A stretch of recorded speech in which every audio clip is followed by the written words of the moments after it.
Hello friends. Did you know nearly 80% of those who watch my videos aren't subscribed? If you enjoy these stories, please hit that subscribe button and leave a like. It really helps. Thank you for being here. By the way, where are you watching from? Let me know in the comments. Thorn Merriweather pulled out of Thunder Bay at 10 minutes to 7 in the evening, and the weather forecast on his phone screen showed exactly what he'd been dreading for the past 2 hours.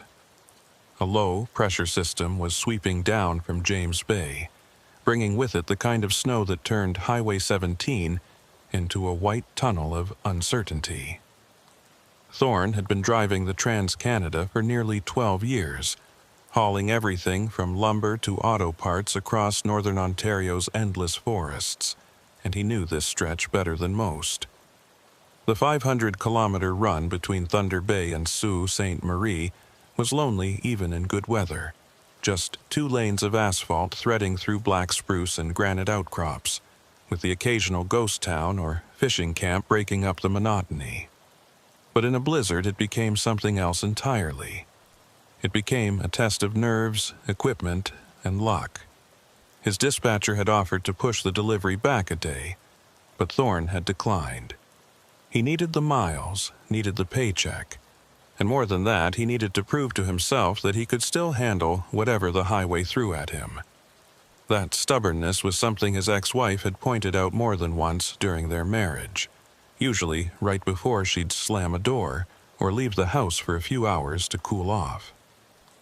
Thorn pushed the thought away and focused on the road ahead, watching the first fat snowflakes appear in his headlight beams like moths drawn to flame.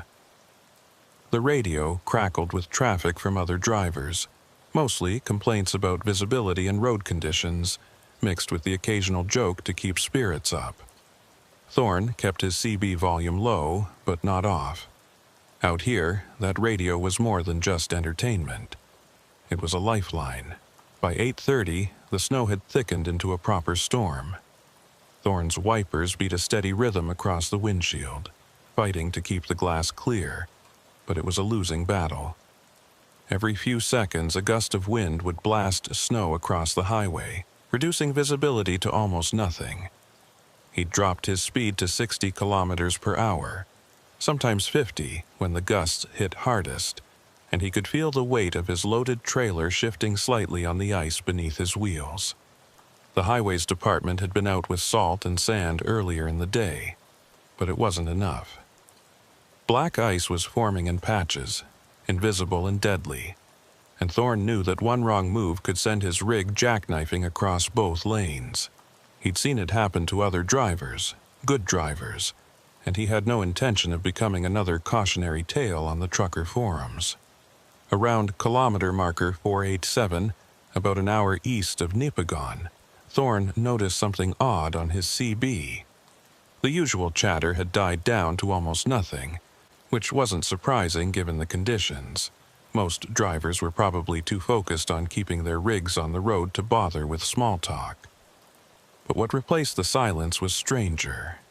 Every few minutes, a burst of static would erupt from the speaker, followed by what sounded like fragments of a conversation. The words were clipped and distorted, barely intelligible, but Thorn caught enough to recognize the cadence of dispatch communication. Someone calling in coordinates, someone requesting assistance. The problem was, the voice sounded wrong. It had a hollow, echoing quality, like it was bouncing off satellite towers that shouldn't exist out here in the middle of nowhere. Thorn reached for his CB handset and clicked the transmit button twice, the universal signal for "I'm listening, go ahead." Nothing came back except more static. He tried again, this time speaking into the mic. "This is Merriweather eastbound on 17, just past Nipigon. Anyone copying that last transmission?" His voice sounded small and flat inside the cab, swallowed up by the howl of wind outside. For a long moment there was nothing but white noise and the rhythmic thump of his wipers. Then, cutting through the static like a knife, came a voice. It was male, older, with a rasp that suggested decades of cigarettes and diesel fumes. Unit 12, this is dispatch. We're showing your position at marker 462. Confirm your status and advise if you need assistance with road conditions. Thorne's hand tightened on the steering wheel. Marker 462 was behind him, at least 25 kilometers back, somewhere near the turnoff to Red Rock. And he wasn't Unit 12. His rig didn't have a unit number. He was an owner-operator, not part of a fleet. He keyed the mic again, slower this time, choosing his words carefully. Dispatch, this is an independent hauler. Call sign Merriweather. I'm not Unit 12, and I'm well past marker 462. You might have outdated GPS data. Silence stretched out for several seconds, long enough that Thorne started to think he'd imagined the whole thing. Then the voice came back, and this time there was an edge of urgency in it. Unit 12. We're showing you stationary at marker 462. Your transponder indicates you've been there for approximately 40 minutes. If you're experiencing mechanical failure or medical emergency, advise immediately. Thorne's mouth went dry. He glanced at his odometer, then at the kilometer marker post sliding past in the snow. He was definitely moving, definitely well beyond 462. Someone else must be stopped back there, someone using an old or repurposed CB channel. But the dispatcher's voice had specifically said Unit 12, and the way he kept insisting on that position felt less like confusion and more like certainty. The radio crackled again, and this time a different voice broke through. It was younger, tighter, with stress, and unmistakably frightened. Dispatch, this is Unit 12. I've got zero visibility here and my trailer's starting to slide. I need to know if there's a turnaround or pull-off ahead. I can't keep going like this. The voice paused, and Thorne heard the sound of labored breathing over the static. I'm at marker 462, just like you said, but I don't remember stopping. I don't remember... The transmission cut off abruptly, replaced by a high-pitched squeal that made Thorne wince and pull the handset away from his ear. When the noise finally died down, the silence that followed felt heavier than before, pressing in on the cab like a physical weight. Thorne's headlights caught something up ahead, a flash of orange and white stripes, the reflective surface of a road sign. He eased off the throttle and let his rig slow down naturally, not trusting his brakes on the ice. As he drew closer, the sign resolved into focus. Highway closure ahead, detour to Kumasi. Below it, a smaller sign with an arrow pointing right, toward what looked like a secondary road branching off into the forest. Thorne had driven this stretch dozens of times, and he couldn't recall ever seeing a detour here. The only roads that branched off 17 in this area were old logging routes, most of them unmaintained and impassable in winter. He grabbed his phone from the cup holder and pulled up his Maps app, but the screen showed nothing but a spinning wheel where the road data should be. No signal, not even one bar. Out here that wasn't unusual, but the timing felt wrong. The CB hissed again, and the older dispatcher's voice returned. Unit 12. Be advised that weather conditions are deteriorating rapidly. Highway 17 is now closed between markers 450 and 495 due to whiteout conditions and multiple vehicle incidents. All eastbound traffic is being diverted onto secondary routes. Follow detour signage and maintain radio contact. Thorne stared at the handset in his palm, his thumb hovering over the transmit button. The detour sign ahead was real. He could see it clearly through the snow, its reflective surface catching his headlights. But everything about this felt off. The voices on the radio, the specific mention of marker 462, the sudden appearance of detour signage on a stretch of road he knew by heart. He thought about pulling over, waiting out the storm in his cab with the engine running for heat. But the idea of sitting still on this highway in zero visibility made his skin crawl. If another truck came barreling through the whiteout, they'd never see him until it was too late. The detour arrow pointed right, into darkness and trees. Thorne eased his rig forward, watching the turnoff approach, and made a decision. He'd follow the detour for a few kilometers, see where it led, and if it looked too sketchy or unmaintained, he'd find a safe spot to turn around and come back. The alternative, pushing forward on a closed highway in blizzard conditions, was a guaranteed way to end up in a ditch or worse. He clicked on his turn signal out of habit, even though there was no one behind him to see it, and guided his truck onto the secondary road. The transition was immediate and jarring. The pavement gave way to gravel and hardpack, and the smooth hum of highway driving became a rougher, jostling ride. His headlights illuminated a narrow corridor of white, with snow-laden evergreens pressing in on both sides. The road surface was barely visible beneath the accumulating snow, and Thorne had to rely on the faint outline of tire tracks from whoever had passed this way before him. The CB erupted with static again, louder this time, and beneath the white noise Thorne thought he heard something else. Music, maybe, or voices layered over each other in a way that didn't quite make sense. He reached over and turned the volume down, but not off. Whatever was happening on that channel, he wanted to stay aware of it, even if it was just equipment malfunction or atmospheric interference. The northern lights could do strange things to radio signals, he knew, and out here in the deep bush with a storm overhead, anything was possible. But the rational explanations felt thin and unconvincing, like trying to convince yourself that the shadow in your bedroom corner is just a coat rack when every instinct screams otherwise. 3 kilometers in, the road bent sharply to the left, following the contour of what Thorne guessed was a frozen lake or wetland. His trailer swung wide on the turn, and he felt the wheels lose traction for a heart-stopping moment before catching again. He let out a breath he didn't know he'd been holding and tightened his grip on the wheel. The tire tracks he'd been following were getting fainter now, filling in with fresh snow faster than seemed possible. Another few minutes and they'd be gone entirely, leaving him to navigate by instinct and hope. He thought about the voice on the radio, the one claiming to be stopped at marker 462, and wondered if that driver had made the same choice he had. Wondered if they'd followed the same detour signs into the same dark forest, and wondered what they'd found at the end of the road.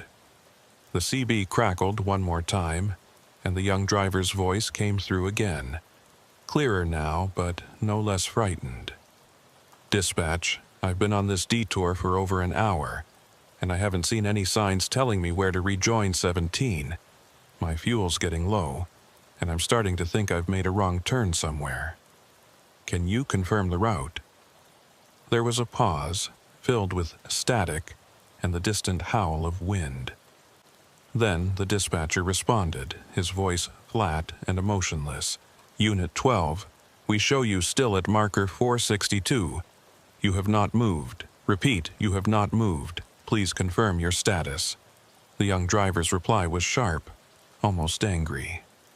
"I'm moving. I've been driving for over an hour. I can see the trees going past. I can feel the road under my wheels. I'm moving." The desperation in his voice made Thorne's chest tighten. Another pause, longer this time, and when the dispatcher spoke again, his words chilled Thorne to the bone. "Unit 12, that's impossible. Marker 462 no longer exists. It was removed from service in 1987. Thorne's headlights caught something ahead, and he eased off the throttle instinctively. At first, he thought it was just a trick of the snow, a swirl of white caught in the beam and transformed into something solid.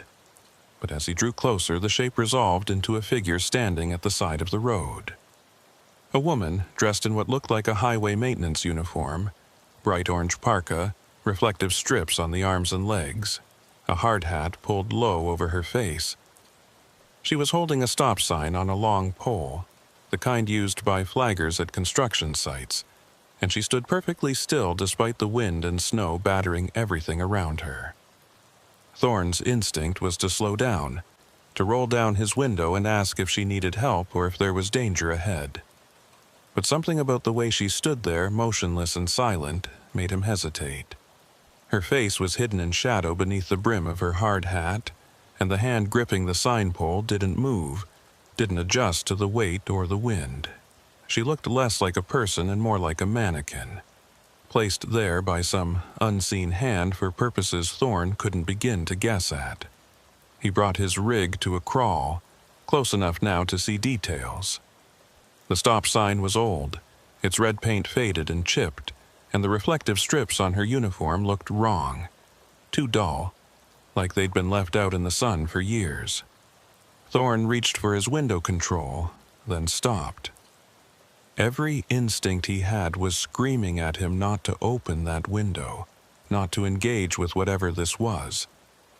Instead, he kept his foot on the brake and stared at the figure, waiting for some sign of movement, some indication that she was aware of his presence. For several long seconds, nothing happened. The wind howled, the snow fell. The woman stood frozen in place, her stop sign held high like a warning or a threat. Then, slowly, almost imperceptibly, her head began to turn toward Thorne's cab.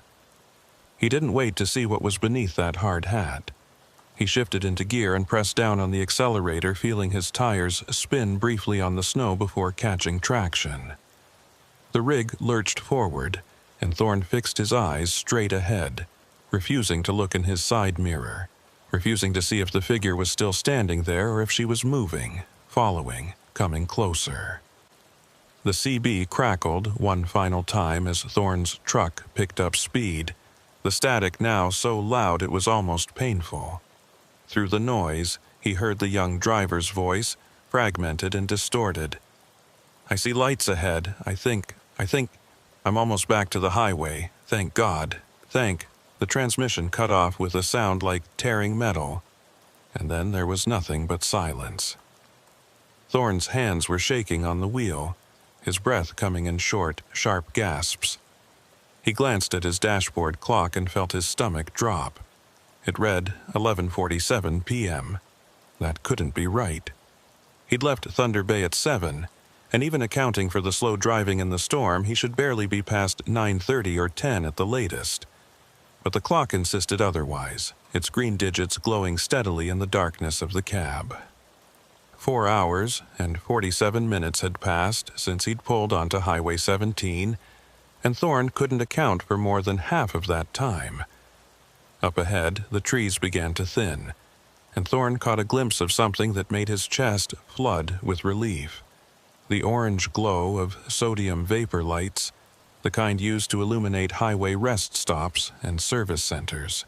He pressed harder on the accelerator, desperate to reach that light, to find other people and trucks and the blessed normalcy of a truck stop parking lot. The gravel road widened, smoothed out, and then suddenly he was back on pavement, real pavement, with painted lines and reflective markers. A sign flashed past on his right. "Welcome to Wawa, gateway to the north." Thorne's relief curdled into confusion. Wawa was at least 200 kilometers east of where he'd turned onto the detour. There was no way, no possible way, he'd covered that distance in the time that had passed. But the sign didn't lie, and as he guided his rig into the parking lot of a brightly lit Petro-Canada station, he saw other trucks lined up at the pumps, their drivers moving about in the cold like everything was perfectly normal. Thorne pulled into an empty spot, killed the engine, and sat in the sudden silence of his cab. His hands were still shaking. His mouth was dry. The CB radio sat quiet on its mount. No static, no voices, nothing but the soft crackle of dead air.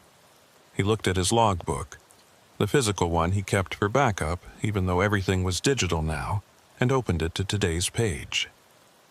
The last entry he'd made was at 7:15 p.m., noting his departure from Thunder Bay. He should have made another entry by now, recording his stop at the detour or his arrival here in Wawa. But the page was blank after that first line, as if the past 4 hours had simply vanished. Thorne picked up a pen, held it over the paper, and tried to think of what to write. How do you log time that doesn't make sense? How do you explain a detour that covers 200 kilometers of highway when it should have been a simple bypass? He climbed out of his cab, his legs stiff and unsteady, and walked toward the station's convenience store. The cold hit him like a slap, and he pulled his jacket tighter around his chest. Inside, the bright fluorescent lights and the smell of coffee and hot dogs felt surreal after the darkness and isolation of the past few hours. A young clerk stood behind the counter, scrolling through her phone, and she looked up when Thorne approached. "Rough night out there," she said, nodding toward the windows where snow was still falling steadily. "You coming from the west?" Thorne nodded, not trusting his voice yet. The clerk continued, oblivious to his discomfort. "Highway 17's been closed since about 8:30. Multiple pileups near Nipigon. You must have gotten through just before they shut it down." Thorne found his voice, though it came out rougher than he intended. "I took a detour. Signs said the highway was closed, directed me onto a secondary road." The clerk frowned, her finger pausing on her phone screen. "A detour? I haven't heard anything about detours. The closure notice just said all traffic was being turned back at the way station." She tapped her phone a few times, pulling up what looked like a highway information app. "Yeah, see? No detours listed. They're just telling people to wait it out or find a hotel." Thorne felt the floor tilt slightly beneath his feet. He steadied himself against the counter and tried to keep his voice calm. There were signs, big orange signs with arrows, directing eastbound traffic onto a secondary road. "I followed them for," he stopped, unsure how to finish that sentence. "I followed them for a while." The clerk looked at him with something between concern and suspicion. "Are you okay? You look kind of pale. Do you need me to call someone?" Thorne shook his head quickly. No, I'm fine. Just need coffee. Strong coffee." He paid for the largest cup they had and walked back out to his truck, the steam rising from the cup in ghostly wisps. The parking lot was full now, at least 20 rigs lined up in neat rows, their drivers either sleeping in their cabs or gathered inside the station for warmth and company. Thorne climbed back into his own cab and pulled out his phone. Still no signal, which was strange given that he was in a town with visible cell towers. He tried calling his dispatcher anyway, just to leave a voicemail explaining the situation, but the call wouldn't connect. Just a spinning wheel on the screen and then an error message. Network unavailable. He tried texting instead, thumbs clumsy on the small keyboard. Made it to Wawa. Weird night. We'll explain later. The message hung in limbo for several seconds before finally showing sent, but Thorne had no confidence it would actually reach its destination.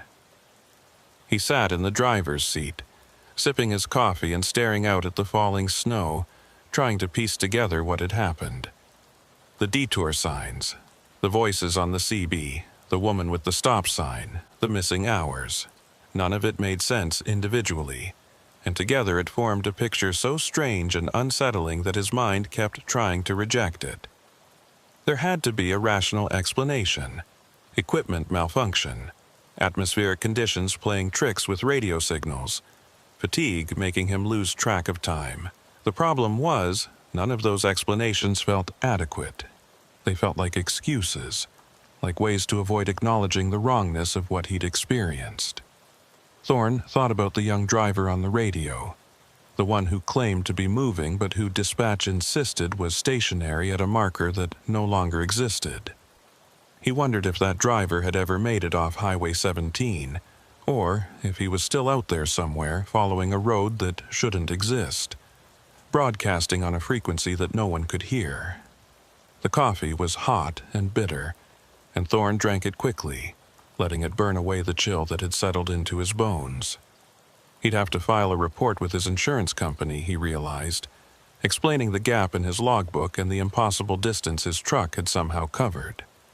They'd probably flag it as suspicious, maybe even accuse him of falsifying records or running off book to avoid hours of service regulations. But what else could he do? Lie about where he'd been? Pretend the detour never happened? That felt worse somehow, like denying reality would give whatever he'd encountered more power, more validity. He finished the coffee and crushed the cup, tossing it into the plastic bag he kept for trash. Then he pulled out his logbook and pen, and after a long moment of hesitation he wrote, 11:47 p.m. Arrived Wawa via unscheduled detour. Details unclear. Vehicle and cargo secure. Outside, the snow continued to fall, blanketing the parking lot in white. Thorne reclined his seat and closed his eyes, but sleep wouldn't come. Every time he started to drift off, he'd jerk awake with the image of that woman in his mind, the highway maintenance worker with the stop sign, standing motionless in the storm. He'd see her face, or rather, the absence of her face, just shadow and darkness beneath the brim of that hard hat. And he'd hear the dispatcher's voice, flat and certain. Marker 462 no longer exists. It was removed from service in 1987. Thorne didn't know what that meant, didn't know if it meant anything at all. But he knew one thing with absolute certainty. He would never take that stretch of Highway 17 at night again. Not in a storm, not in clear weather, not for any amount of money. Some roads, he was beginning to realize, didn't follow the rules. Some roads went places that weren't on any map, and the drivers who followed them didn't always come back the same, if they came back at all. Thorne woke to the sound of diesel engines rumbling to life around him, and for a confused moment he didn't know where he was. The inside of his cab was cold, condensation frosting the edges of his windows, and pale morning light filtered through the snow-covered windshield. He sat up slowly, his neck stiff from sleeping at an awkward angle, and looked around the parking lot. Half the trucks that had been there last night were gone, their drivers having gotten an early start now that the storm had passed. The Petro-Canada station looked different in daylight. Smaller, less welcoming, just another roadside stop in a chain of identical stops stretching across the country. Thorne checked his phone and found he had signal again, 3 bars showing in the corner of the screen. He had a dozen missed calls from his dispatcher and a string of increasingly worried text messages asking where he was and why his GPS tracker had gone offline for over 6 hours. He called back immediately, and his dispatcher picked up on the second ring. The man's voice was tight with frustration and relief in equal measure. "Merriweather, what the hell happened? Your tracker showed you leaving Thunder Bay and then nothing. Just a blank spot on the map until you popped back up in Wawa 4 hours later. Did you have equipment failure?" Thorne rubbed his eyes, trying to organize his thoughts into something that wouldn't sound insane.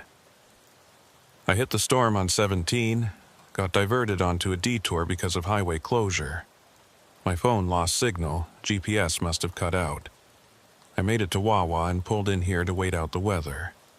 There was a long pause on the other end of the line, and Thorne could hear the clicking of computer keys. "I'm not showing any official detour on Highway 17 last night. The highway was closed at Nipigon, yeah, but all eastbound traffic was being turned around and sent back west. No detours were authorized." Thorne's grip tightened on his phone. There were signs. Big orange reflective signs with arrows. I followed them because I wasn't going to sit in whiteout conditions on a closed highway. More clicking sounds, and then his dispatcher's voice came back, quieter now, more concerned. "Thorne, listen to me carefully. What kind of signs? Who put them up?" The question hung in the air between them, and Thorne realized he didn't have an answer. He'd assumed they were official highway department signs, but thinking back, he couldn't recall seeing any logos or official markings. Just orange and white, arrows pointing into the darkness. "I don't know," he admitted finally. "I thought they were legit. They looked real enough." His dispatcher sighed, the sound crackling through the phone's speaker. "Look, I'm going to need you to file a detailed incident report when you get to your delivery point. The client's already pissed about the delay, but I can smooth that over. What I can't explain is a 6-hour GPS blackout and 200 kilometers covered in half the time it should have taken. That's going to raise flags with the insurance company and maybe with the MTO if they decide to look into it." Thorne ended the call feeling worse than before, and he sat in his cab staring at the dashboard instruments as if they might provide some answers. His tachograph, the digital device that recorded his driving hours, speeds, and distances, showed a strange gap in its data logs. According to the readout, he'd been driving continuously from 7:15 p.m. until 11:47 p.m., covering 237 kilometers at an average speed that shouldn't have been possible given the storm conditions. But the weird part was the fuel consumption data. His tank level showed almost exactly what it should have for the distance traveled, which meant his engine had been running, his wheels had been turning, and yet somehow he'd moved through space faster than the conditions should have allowed. Thorne pulled out his paper logbook again and flipped back through previous entries, looking for something, anything that might make sense of what had happened. His eyes landed on an entry from 3 weeks ago, a note he'd scribbled in the margins while waiting at a truck stop in Kenora. Talked to old-timer about Highway 17 ghost stories. Said there used to be a marker 462 near Red Rock, site of bad accident in the 80s. Marker removed after families complained.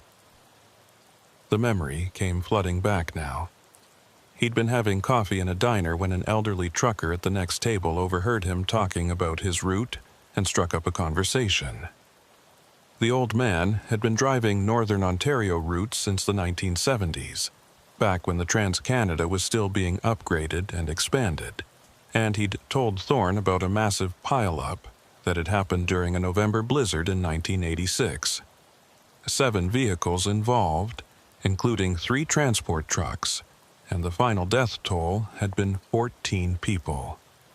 The accident happened at a spot marked by kilometer post 462. And in the aftermath, families of the victims had petitioned to have the marker removed and renumbered. They didn't want a permanent reminder of where their loved ones had died, didn't want other drivers slowing down to gawk at the site. The highway department had complied, and marker 462 simply ceased to exist. The road went from 461 to 463, with that kilometer of asphalt becoming a kind of official blank space on the map. Thorne hadn't thought much about the story at the time. Every highway had its share of tragedy and ghost stories, and he'd heard dozens of them over the years. But now, remembering the voice on the CB radio insisting that Unit 12 was stopped at marker 462, the story took on a darker significance.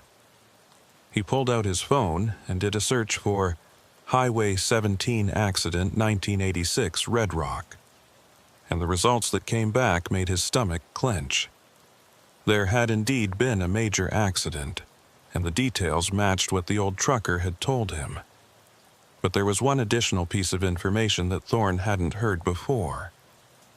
One of the trucks involved in the pileup had been hauling chemicals, and the impact had ruptured the tank, spilling its contents across the highway and into the surrounding forest. The chemical was never fully identified in the news reports, just described as hazardous industrial solvent, but the cleanup had taken weeks and required the highway to be closed for an extended period. Thorne scrolled through more search results and found a scanned newspaper article from 1987 discussing the marker removal and the memorial service held for the victims. At the bottom of the article was a list of names, and one of them made Thorne's blood run cold. Elgin Rousseau, 53, dispatcher for Northern Ontario Transport Services. Thorne stared at the name, trying to convince himself it was a coincidence, but his hands had started shaking again. The voice on the CB, The one that had been communicating with Unit 12 had sounded exactly like what Thorne would imagine a veteran dispatcher to sound like. Gravelly, authoritative, with that particular cadence that came from decades of radio communication. He thought about that voice saying, "Unit 12, we show you still at marker 462. You have not moved." And he thought about the younger voice responding in panic and confusion, insisting that he was moving, that he could see the trees going by. Thorne closed the browser on his phone and took several deep breaths, trying to slow his racing heart. There had to be an explanation. Radio signals bouncing off the ionosphere could pick up transmissions from years or even decades ago under the right atmospheric conditions. He'd heard about that phenomenon, something called skip, or propagation, where CB signals traveled thousands of miles and arrived delayed and distorted. But that didn't explain the detour signs, or the woman with the stop sign, or the missing hours in his logbook. It didn't explain how he'd covered 200 kilometers in conditions that should have kept him crawling at 50 kilometers per hour. Thorne climbed out of his cab and walked into the Petro-Canada station, needing to move, needing to be around other people. Inside, the same clerk from last night was still behind the counter, though she looked exhausted and ready for her shift to end. She gave him a tired smile as he approached. "Still here? I figured you'd be long gone by now. Highway reopened about 2 hours ago." Thorne grabbed another coffee from the self-serve machine and brought it to the counter. "Yeah, I needed to catch some sleep. Long night." The clerk nodded sympathetically. "I bet. We had drivers coming in all night with stories about the conditions out there. One guy said he saw a moose standing in the middle of the road and had to swerve so hard he nearly jackknifed. Another said his CB was picking up nothing but static and weird voices." Thorne's hand froze halfway to his wallet. "Weird voices? What kind of voices?" The clerk shrugged, scanning his coffee. "I don't know. I wasn't really paying attention. You know how truckers get when they've been on the road too long? Everything starts to sound spooky. That'll be $3.50. Thorne paid and was about to leave when the clerk added, "Oh, but there was one guy who said something interesting. He'd pulled off onto one of the old logging roads to wait out the worst of the storm, and when he tried to get back onto 17, he couldn't find the turnoff. Said it was like the road had just vanished. He drove up and down the same stretch 3 times before he finally found a different way back to the highway." She laughed, shaking her head. Probably just got disoriented in the snow, but he seemed pretty freaked out about it. Thorne thanked her and walked back outside, his coffee steaming in the cold morning air. The story the clerk had told him was too close to his own experience to be coincidence, and it raised a disturbing possibility. What if he wasn't the only one who'd encountered those detour signs last night?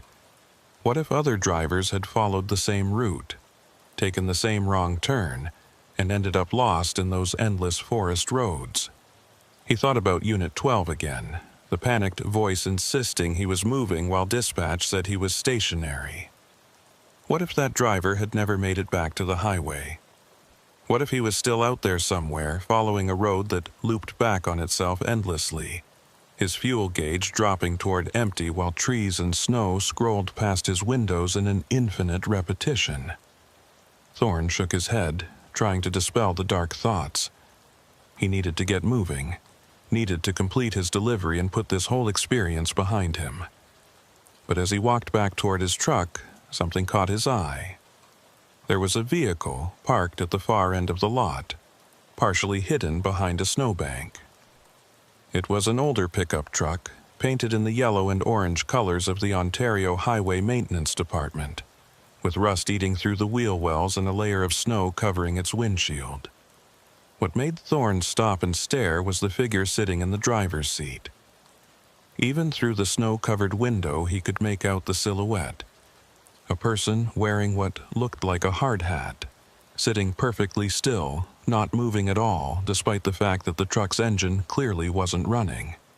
Thorne took a few steps closer, his boots crunching in the fresh snow, and the figure's head turned slightly toward him. For just a moment, he thought he saw the same shadowed face from last night, the absence of features beneath the brim of that hard hat. But then a gust of wind blew snow across the parking lot, momentarily obscuring his view, and when it cleared, the truck was empty.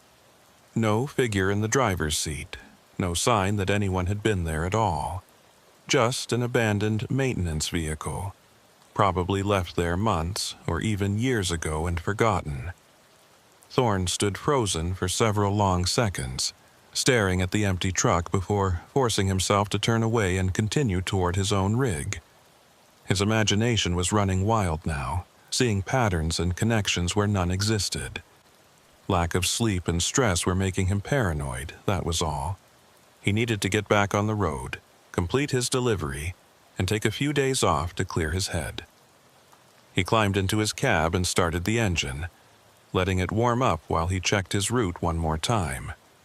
The delivery was in Sault Ste. Marie, still another 200 kilometers east on Highway 17. Under normal conditions, it would be an easy 3-hour drive, but given the road conditions and the fact that plows were probably still working to clear last night's accumulation, he was looking at 4 or 5 hours minimum. Thorne pulled out of the parking lot and merged back onto the Trans-Canada, heading east into the pale morning light. The highway had been plowed since the storm, but there was still packed snow on the shoulders and black ice lurking in the shadows where the sun hadn't reached yet. He kept his speed conservative, staying in the right lane and letting faster traffic pass him when they wanted to. The CB radio crackled occasionally with traffic from other drivers. Normal conversations about road conditions and weather forecasts, nothing strange or unsettling. Thorne kept the volume low but audible, part of him still listening for that dispatcher's voice, for any sign that he hadn't imagined the whole thing. About 40 minutes east of Wawa, Thorne passed a highway maintenance depot set back from the road. He glanced at it as he drove by, noting the lineup of yellow plows and salt trucks, and something made him hit his brakes and pull onto the shoulder. He sat there with his 4-ways flashing, staring at the depot through his passenger window, trying to figure out what had caught his attention. Then he saw it. Parked among the other maintenance vehicles was a truck identical to the one he'd seen in the Petro-Canada parking lot. Same yellow and orange paint scheme, same rust patterns, same model and year by the look of it. But this one was clearly still in service, with fresh tire tracks in the snow around it, and steam rising from its exhaust pipe. Thorne grabbed his phone and pulled up the photos he'd taken yesterday during his pre-trip inspection, scrolling through until he found the ones he'd snapped while fueling up in Thunder Bay. In the background of one photo, barely visible at the edge of the frame, was a highway maintenance truck parked at the station. He zoomed in, enhancing the image as much as his phone would allow, and felt his breath catch in his throat. The truck in his photo had a unit number painted on its door, M462. He stared at that number, his mind racing through the implications. The truck he'd seen last night in Wawa, the woman with the stop sign standing in the middle of the detour road. What if they were connected to that long-ago accident at marker 462? What if Maida Kincross, whoever she was, had been part of the cleanup crew or the investigation team, and something about that night in 1986 had left an imprint on the highway itself? Thorne didn't believe in ghosts, had never put much stock in supernatural explanations for things, but he was running out of rational alternatives. The evidence in front of him, the radio transmissions, the impossible detour, the missing time, the maintenance truck appearing and disappearing, pointed toward something that operated outside the normal rules of cause and effect. Something that existed in the gaps between one moment and the next, in the blank spaces on the map where marker 462 used to be. He pulled back onto the highway and continued east, but he couldn't shake the feeling that he was being watched. Every time he checked his mirrors, he half expected to see that yellow maintenance truck following him, or the woman with the stop sign standing at the side of the road. The kilometers ticked by slowly, each one feeling heavier than the last, and Thorne found himself counting down the distance to Sault Ste. Marie like a mantra. 160 kilometers, 140, 120. Every marker he passed felt like a small victory, proof that he was still moving forward in real time and real space. But the anxiety didn't ease, and by the time he finally saw the city limits sign for Sault Ste. Marie, his shoulders were tight with tension, and his hands ached from gripping the steering wheel too hard. He made his delivery without incident, backing his trailer up to the loading dock and waiting while the warehouse crew unloaded his cargo. The normalcy of it all. The forklift operators chatting about hockey scores, the supervisor checking items off on his clipboard. The smell of diesel and cardboard helped ground him in the present moment. When the paperwork was signed and his trailer was empty, Thorne drove to a truck stop on the outskirts of the city and parked in a spot near the main building where there were plenty of other trucks and people around. He wasn't ready to be alone in his cab again, wasn't ready to face the silence and the questions that came with it. Inside the truck stop restaurant, he ordered a full breakfast even though it was past lunchtime. Eggs, bacon, hash browns, toast, and coffee. The food was mediocre at best, but it was hot and substantial, and eating it gave him something to focus on besides the events of the previous night. At the next table over, two truckers were deep in conversation, and Thorne couldn't help but overhear fragments of what they were saying. Heard from Kovacs that Highway 17 was a nightmare last night, one of them said, a heavy-set man with a salt and pepper beard. Multiple closures, accidents everywhere. He said some guys are reporting weird stuff on their CB radios, like old transmissions from years ago coming through.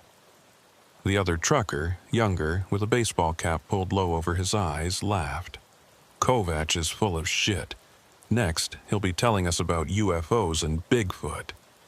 But the bearded man shook his head seriously. Nah, man, I'm telling you. Something strange happens on that stretch of road during bad storms. I've heard stories going back decades. Drivers seeing things that aren't there, losing time, ending up miles from where they should be. There's something about the geography out there, the way the rock formations, and the lakes and the magnetic fields all line up. It plays tricks on your instruments, on your perception. The younger trucker wasn't buying it. So, what? You think the highway is haunted or something? The bearded man shrugged. I don't know what I think. All I know is I've been driving this route for 20 years, and I've learned to respect it. Especially that stretch between Nipigon and Wawa. You don't take chances there, you don't push your luck, and if something feels wrong, you pull over and wait it out. Thorne wanted to lean over and tell them everything that had happened to him.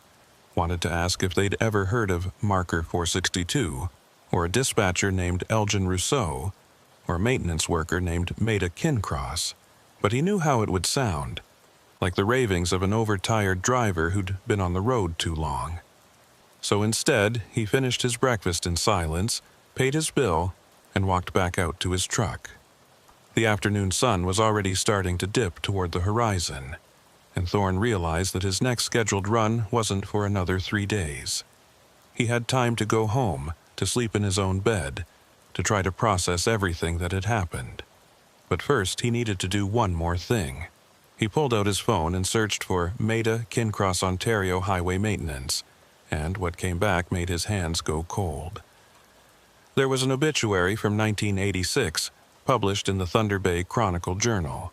Maida Kincross, 41, highway maintenance supervisor, killed in the line of duty during a November blizzard while directing traffic around a major accident scene near Red Rock. The article described how she'd been standing at a detour point, guiding vehicles onto a temporary route when a transport truck lost control on the ice and struck her. She'd died instantly. The photo accompanying the obituary showed a woman in a highway maintenance uniform, hard hat on, holding a stop sign. Her face was partially obscured by the shadow of the hat's brim, but Thorne could see enough to know it was the same figure he'd seen last night on that dark detour road. The same stillness, the same posture, the same sense of waiting for something that would never come. Thorne sat in his truck with the engine idling, staring at that photo, and finally allowed himself to accept what he'd been trying to deny.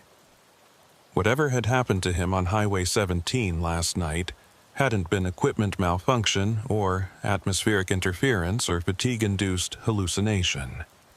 He'd driven through something else entirely, some echo of that terrible night in 1986 when 14 people died and the highway swallowed a piece of itself.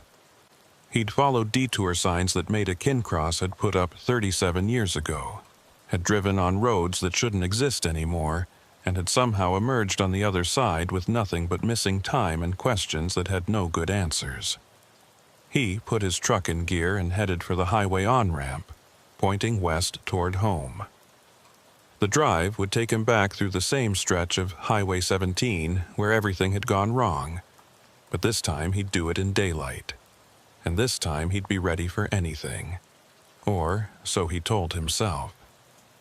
As the kilometers unwound behind him and the sun sank lower in the sky, Thorne kept his eyes on the road ahead and his hand near the CB radio, listening for voices that shouldn't exist.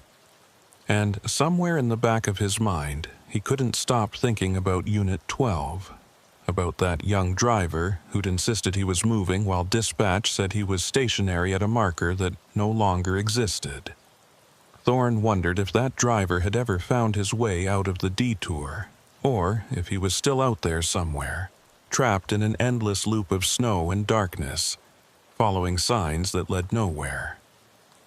The thought made him press a little harder on the accelerator, eager to put miles between himself and whatever haunted that section of highway. But even as he drove, he knew he'd never really leave it behind. Some roads get into your head and stay there, and Highway 17 was now one of them. The westbound drive back through northern Ontario should have been routine, but Thorne found himself gripping the steering wheel tighter every time he approached a kilometer marker in the 450s and 460s. The afternoon sun cast long shadows across the highway, and the snowbanks on either side of the road looked like frozen waves, sculpted by the wind into shapes that seemed almost intentional. He'd left Sault Ste. Marie just after 2 in the afternoon, and the plan was to make it back to Thunder Bay by evening, stopping only for fuel and mandatory rest breaks. But as he drew closer to the stretch of highway where everything had gone wrong the night before, Thorne felt an almost physical resistance, like his truck was pushing against an invisible current. The rational part of his mind told him it was just the wind, just the residual effects of the storm. But his gut knew better.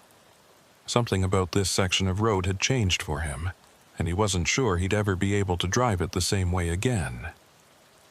Around kilometer marker 470, Thorne's CB radio crackled to life with normal traffic.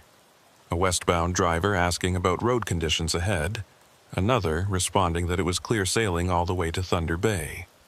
Thorne listened without contributing, his thumb resting on the transmit button but never quite pressing it. He wasn't ready to engage with other drivers yet. Wasn't ready to pretend that everything was normal when his logbook still had that unexplained gap, and his tachograph data still showed impossible travel times. The company he contracted for had been understanding so far, but he knew questions would come eventually. Insurance companies didn't like mysteries, and neither did the Ministry of Transportation. Someone would want answers, and Thorne had nothing to give them except a story that sounded like it belonged on a late-night radio show about paranormal experiences. He could already imagine the skeptical looks, the suggestions that maybe he needed a mental health evaluation, the possibility that his commercial driver's license could be suspended pending investigation. He passed the exit for Wawa and felt a small surge of relief that he hadn't needed to stop there again. The town looked different in daylight, less threatening, more mundane, but Thorne couldn't shake the memory of that maintenance truck in the parking lot. the figure that had been there and then wasn't. He checked his mirrors compulsively now, scanning for yellow vehicles, for anyone who might be following him, and he knew the paranoia was getting worse rather than better. This was how accidents happened, he reminded himself. This was how good drivers ended up in ditches, or worse, because they were too distracted by their own thoughts to focus on the road. Thorne forced himself to take a deep breath and consciously relax his shoulders. He had another 150 kilometers to go before Thunder Bay, and he needed to keep his head clear for all of them. But even as he tried to center himself, his eyes kept drifting to the odometer, watching the numbers tick upward, counting down the distance to where he'd turned onto that detour the night before. At kilometer marker 487, Thorne slowed down without meaning to. This was where he'd seen the first detour sign, where he'd made the decision to leave Highway 17 and follow those orange arrows into the forest. In daylight, the spot looked completely ordinary, just a widening of the shoulder where the highway department probably stored gravel and salt in the summer months. There was no turnoff visible, no secondary road branching away into the trees, nothing to suggest that another route even existed. Thorne pulled onto the shoulder and put his truck in park, leaving the engine running while he climbed out to take a closer look. The cold hit him immediately, but he ignored it, walking along the edge of the pavement and staring into the tree line.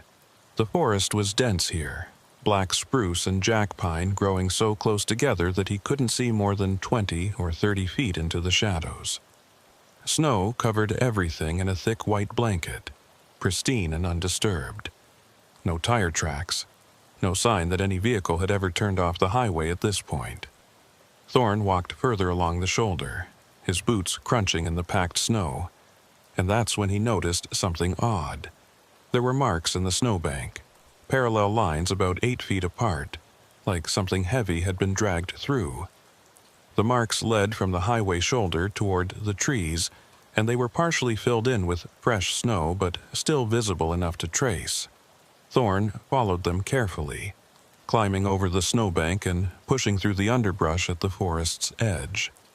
About 15 feet in, he found what he was looking for, or rather, what he'd been dreading to find. There was a road here, or at least there had been. The pavement was old and broken, barely visible beneath the snow and decades of organic debris, but it was definitely man-made. Thorne could see the faint outline of asphalt through gaps in the snow, and when he kicked away some of the accumulation with his boot, he revealed a painted line, faded yellow, the kind used to mark the center of a 2-lane road. This was where he'd turned last night. This was the detour he'd followed into darkness and lost time. He pulled out his phone and took several photos, documenting the hidden road and the marks in the snowbank. The photos looked innocuous enough on his phone's screen, just snow and trees and broken pavement. But Thorne knew what they represented. This was evidence that the detour had been real, that he hadn't imagined the whole thing. But it also raised more questions than it answered. If this road existed, why wasn't it on any map? Why had the clerk in Wawa insisted there were no authorized detours? And most importantly, where did this road actually go? Thorne considered walking further along the old pavement, following it deeper into the forest to see where it led. But something stopped him. The shadows under the trees seemed darker than they should be, even accounting for the thick canopy, and the silence was absolute. No bird calls, no wind rustling through branches, nothing but the distant sound of traffic on Highway 17 behind him. It felt wrong, felt like trespassing in a place where he wasn't welcome, and Thorne's instincts screamed at him to get back to his truck and leave this place behind. He climbed back over the snowbank and returned to his rig, his hands shaking slightly as he pulled himself up into the cab. The warmth inside was a relief, but it did nothing to ease the chill that had settled into his bones. Thorne sat in the driver's seat for several long minutes, staring at the photos on his phone and trying to decide what to do with them. He could send them to his dispatcher, could file them with his incident report and let someone else figure out what they meant. But what if that led to more questions he couldn't answer? What if it led to investigations and interviews and eventually to losing his license because no one believed his story? The alternative was to delete the photos and say nothing, to pretend the detour had been a figment of storm-induced confusion, and to carry the weight of what he'd experienced alone. Neither option felt right. But Thorne wasn't sure he had the strength to fight for the truth when the truth itself was so slippery and strange. He pulled back onto the highway and continued west, but his mind kept returning to that hidden road and the question of where it went. According to his tachograph, he'd driven for over 4 hours on that detour, covering more than 200 kilometers at speeds that shouldn't have been possible on an old logging road in the middle of a blizzard.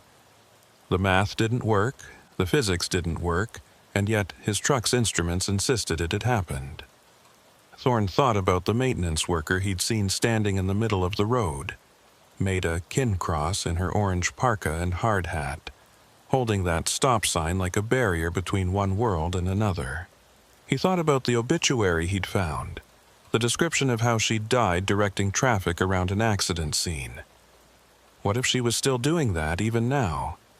What if some part of her remained at her post, still trying to save drivers from the same fate that had killed 14 people in 1986? The idea should have been comforting in a strange way, but instead it filled Thorne with a deep sadness. If his theory was right, then Maida Kincross had been trapped on that road for 37 years, reliving the same terrible night over and over, unable to rest or move on. About 20 kilometers past the hidden turnoff, Thorne's CB radio erupted with a burst of static so loud and sudden that he nearly swerved into the other lane. He reached over and turned down the volume, but the static continued, punctuated now by that same hollow voice he'd heard the night before. Unit 12, this is dispatch. Your transponder shows anomalous readings. Please confirm your current kilometer marker and direction of travel. Thorne's blood went cold. He grabbed the handset, almost dropping it in his haste, and keyed the transmit button. This is Merriweather, westbound at marker 468. Who is this? What frequency are you broadcasting on? The static intensified for a moment, then cleared slightly, and the dispatcher's voice came through with eerie clarity. Merriweather, you are not authorized on this channel. Please switch to public frequency and maintain radio silence. Before Thorne could respond, a different voice cut in. Younger. Panicked. The same one from last night. I can see lights behind me now. Someone's following me. Dispatch, there's another vehicle on this road and they're gaining on me fast. Thorne's eyes shot to his mirrors, scanning the highway behind him, but there was nothing there except empty pavement and the last light of the setting sun. The voice on the radio continued, breathless and terrified. They're right on my bumper now. They're flashing their lights. I don't know what they want. The transmission cut off with a sound like tearing metal, the same sound Thorne had heard last night, and then there was nothing but the soft hiss of dead air. Thorne stared at the CB radio, his heart hammering in his chest, and without thinking he pressed the transmit button again. Unit 12, if you can hear me, get off that road. Find a place to turn around, get back to the highway. That road doesn't go anywhere good. Silence stretched out for what felt like an eternity, and Thorne was about to try again when a response crackled through. Who is this? How do you know about the road? The young driver's voice was suspicious now, edged with fear and confusion. Dispatch said I was the only unit in this sector. Thorne chose his words carefully, aware that he might be talking to an echo, a recording, something that existed outside normal time. My name is Thorne Merriweather. I'm a trucker, same as you. I drove that same detour last night during the storm, and I made it out. You can too, but you need to turn around now.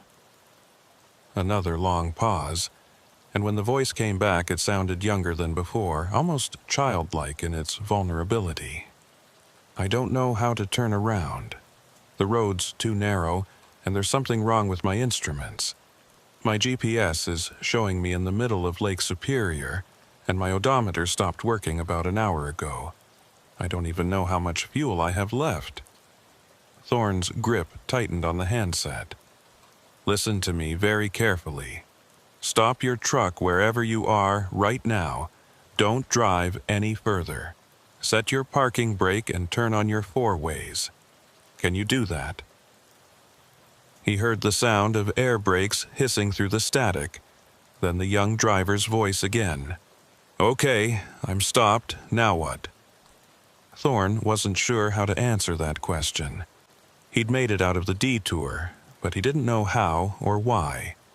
He'd just kept driving until the road deposited him back on Highway 17, hours and kilometers from where he should have been. But he couldn't tell this other driver to do the same thing, couldn't encourage him to keep going when the road itself might be the trap. "Stay where you are," Thorn said finally. "Stay in your cab. Keep your engine running for heat, and wait. Someone will come for you." Even as he said it, he wasn't sure he believed it. Who would come? The highway department didn't know about that road. Dispatch couldn't track transponders that showed impossible locations. And if the young driver was actually calling from 1986, trapped in the same loop as Elgin Rousseau, and made a kin cross, then no help was coming. No help had ever come. The realization hit Thorn like a physical blow, and he pulled onto the shoulder again, unable to continue driving while his mind raced through the implications. He sat with the engine idling, staring at the CB radio and waiting for another transmission, but none came. The static had faded to background noise, and the frequency was quiet again, except for the occasional burst of normal trucker chatter. Thorn checked his phone and saw that it was approaching 5 in the evening. He'd been on the road for nearly 3 hours since leaving Sault Ste. Marie, and he still had over 100 kilometers to go before Thunder Bay. But he couldn't shake the feeling that he'd left something unfinished back there, that by driving away from that hidden turnoff he was abandoning the young driver to his fate. Thorn grabbed his logbook and flipped back through the pages, looking for the entry he'd made 3 weeks ago after talking to that old-timer in Kenora. The trucker's name had been... he couldn't remember, but there'd been a phone number scrawled in the margin, a contact for anyone who wants to hear more stories about Highway 17. Thorn found the number and dialed it, not knowing what he'd say but needing to talk to someone who might understand. The phone rang 4 times before an elderly man's voice answered, rough with age and cigarettes. "Yeah?" Thorn took a breath, organizing his thoughts. "My name is Thorn Merriweather. We talked a few weeks ago at a truck stop in Kenora. You told me about the accident at marker 462, about how the marker got removed." There was a long pause on the other end, and Thorn heard the sound of a door closing and footsteps on what sounded like a wooden floor. "I remember you," the old man said finally. "You're the one who was asking about the old routes. What's happened?" Thorn told him everything. The storm, the detour signs, the voices on the CB finding the hidden road, hearing Unit 12's transmissions again today. He expected skepticism or dismissal, but instead the old man just listened in silence until Thorn ran out of words. Then he sighed, a sound heavy with old grief and resignation. "You drove the ghost road," the old man said. "I've heard about it from maybe half a dozen drivers over the years. Most of them don't talk about it, don't want people thinking they've lost their minds, but it's real, or real enough anyway." Thorn's hand tightened on his phone. "What is it? What's actually happening out there?" The old man was quiet for a moment, and when he spoke again, his voice was careful, measured. "Near as I can figure, that accident in '86 did something to the highway. Maybe it was the chemicals that spilled. Maybe it was just the sheer amount of death and suffering concentrated in one spot. But that stretch of road between Nipigon and Wawa, it's not entirely stable anymore. During bad storms, when conditions match what they were like that night, the road remembers. It plays back what happened, and sometimes drivers get caught up in it. They take a detour that existed 37 years ago, follow emergency signs that were put up by people who are long dead, and when they come out the other side, if they come out, they've lost time and distance in ways that don't make sense. Thorne thought about his tachograph readings, his GPS blackout, the impossible average speed. But I made it through. I made it back to normal road. You did, the old man agreed. Not everyone does. There's at least 3 drivers I know of who went into that detour and never came out. Their trucks were found eventually, sometimes months later, but always way off in the bush where they shouldn't have been able to drive. Empty tanks, no sign of the drivers themselves, just abandoned rigs with logbooks that told impossible stories. Thorne felt his stomach twist. What about Unit 12? The driver I heard on the radio, is he real? The old man's voice dropped lower, and Thorne had to press the phone harder against his ear to hear him. There was a driver named Paul Gagnon who disappeared during that storm in 1986. He was hauling electronics from Toronto to Thunder Bay, rookie driver on his first winter run. Last anyone heard from him was around 11 at night, calling in his position at marker 462 and saying visibility was 0. They found his truck 3 months later, about 40 kilometers north of the highway, buried in snow. Fuel tank was bone dry, but the odometer showed he'd driven over 500 kilometers after his last check-in. Impossible distance, impossible route. His body was never found. Thorne closed his eyes, and in his mind he could see that young driver sitting in his cab, watching his fuel gauge drop toward empty, following a road that went nowhere. "Is he still out there?" he asked, though he already knew the answer. "Some part of him is," the old man said. "Same as Elgin Rousseau, same as Maida Kincross. They're stuck in that night, reliving it over and over. And when conditions are right, when another driver makes the same wrong turn, they try to help. Elgin tries to guide drivers back to the highway.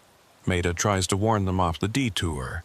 But they can't change what happened to them, and most of the time they can't save anyone else either." Thorne opened his eyes and stared out at the darkening highway. "I heard Paul today.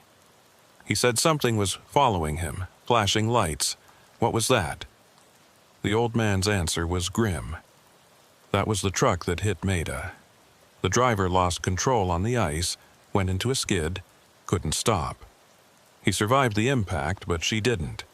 In the loop, the recording, whatever you want to call it, that truck is always there, always coming up behind anyone who's on that road. It's part of the pattern, part of what makes the whole thing repeat. Thorne felt a wave of helplessness wash over him. Is there anything we can do? Any way to help them? The old man was quiet for so long that Thorne thought he'd hung up.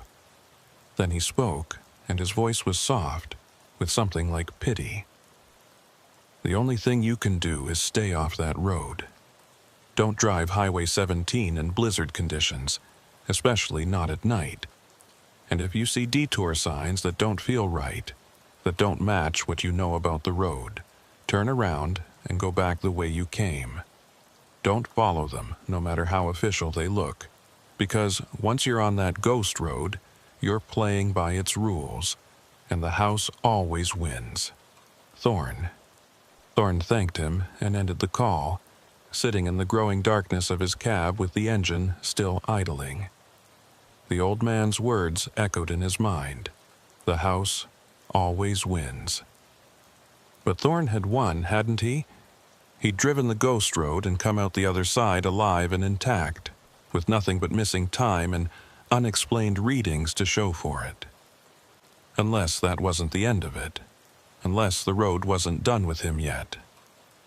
He pulled up his tachograph data on the dashboard display and scrolled through the records from last night, looking for anything he might have missed. The gap in the data was still there, that 4-hour window where his truck had apparently been both moving and stationary, covering distance at speeds that violated physics. But as he examined the readout more closely, Thorne noticed something new. At the exact moment when his GPS had come back online and his truck's position had reappeared in Wawa, there was a notation he hadn't seen before. It was just a single line of text in the error log, printed in small font at the bottom of the screen. Geofence breach. Unauthorized zone entry detected. Location data corrupted. Thorne stared at that message, his mind racing. Geofencing was technology that created virtual boundaries and triggered alerts when a vehicle entered or left a defined area. His truck's GPS system had basic geofencing for border crossings and way station approaches, but he'd never seen it trigger an unauthorized zone alert before. He hadn't even known his system could generate that kind of message. He tapped the screen, trying to access more details about the error, but the system just displayed a loading icon that spun endlessly without resolving. After a minute of waiting, Thorne gave up and switched back to the main display. But the seed of an idea had been planted. What if his truck's GPS had detected something last night, some boundary or zone that shouldn't exist? What if the ghost road had a kind of digital signature that his instruments had picked up even when his conscious mind didn't understand what was happening? Thorne pulled out his phone and opened his trucking company's driver portal app. Every truck in the fleet had its movements tracked and recorded, and drivers could access their own data through the app for logbook verification and route planning. He navigated to last night's trip record and pulled up the map view, expecting to see the same blank space that his dispatcher had mentioned. Instead, what he saw made his breath catch. There was a route traced on the map, but it didn't follow Highway 17. Instead, it showed his truck veering off the main highway at marker 487 and following a thin gray line that wound north and east through areas marked as Crownland, no public access. The gray line meandered through the digital forest for what looked like hundreds of kilometers, twisting and turning in ways that no real road would, before finally reconnecting with Highway 17 at Wawa. Thorne zoomed in on the route, trying to see more detail, but the gray line stayed stubbornly vague, with no street name or route number attached to it. It was just there, a ghost in the mapping data, proof that his truck had traveled somewhere that officially didn't exist. He took screenshots of the map, saving them to his phone's memory, and then tried to zoom in further on the point where his route had left the highway. As the map expanded, more details appeared. A notation in small text that read, Historical Route 17A, decommissioned 1987, no maintenance. Thorne felt his pulse quicken. Route 17A. That was the detour he'd followed, the road that had deposited him in Wawa hours and kilometers from where he should have been. But if it was decommissioned in 1987, why did it still exist in his GPS data? Why could his truck navigate it successfully enough to record a complete route?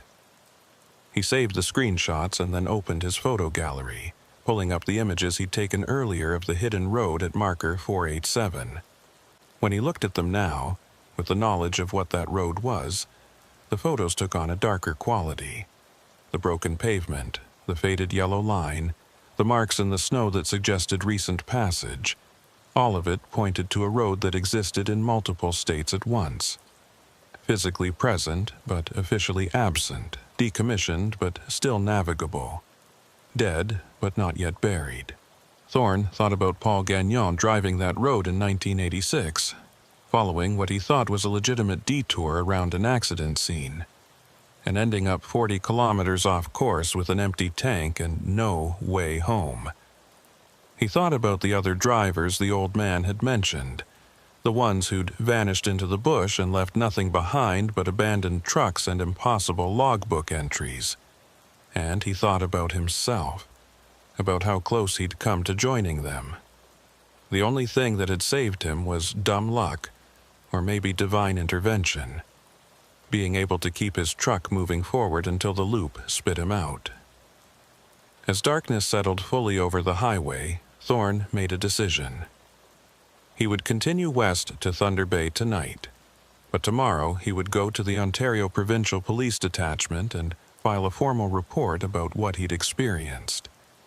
He would show them the photos, the GPS data, the tachograph readings, everything. Let them think he was crazy if they wanted to.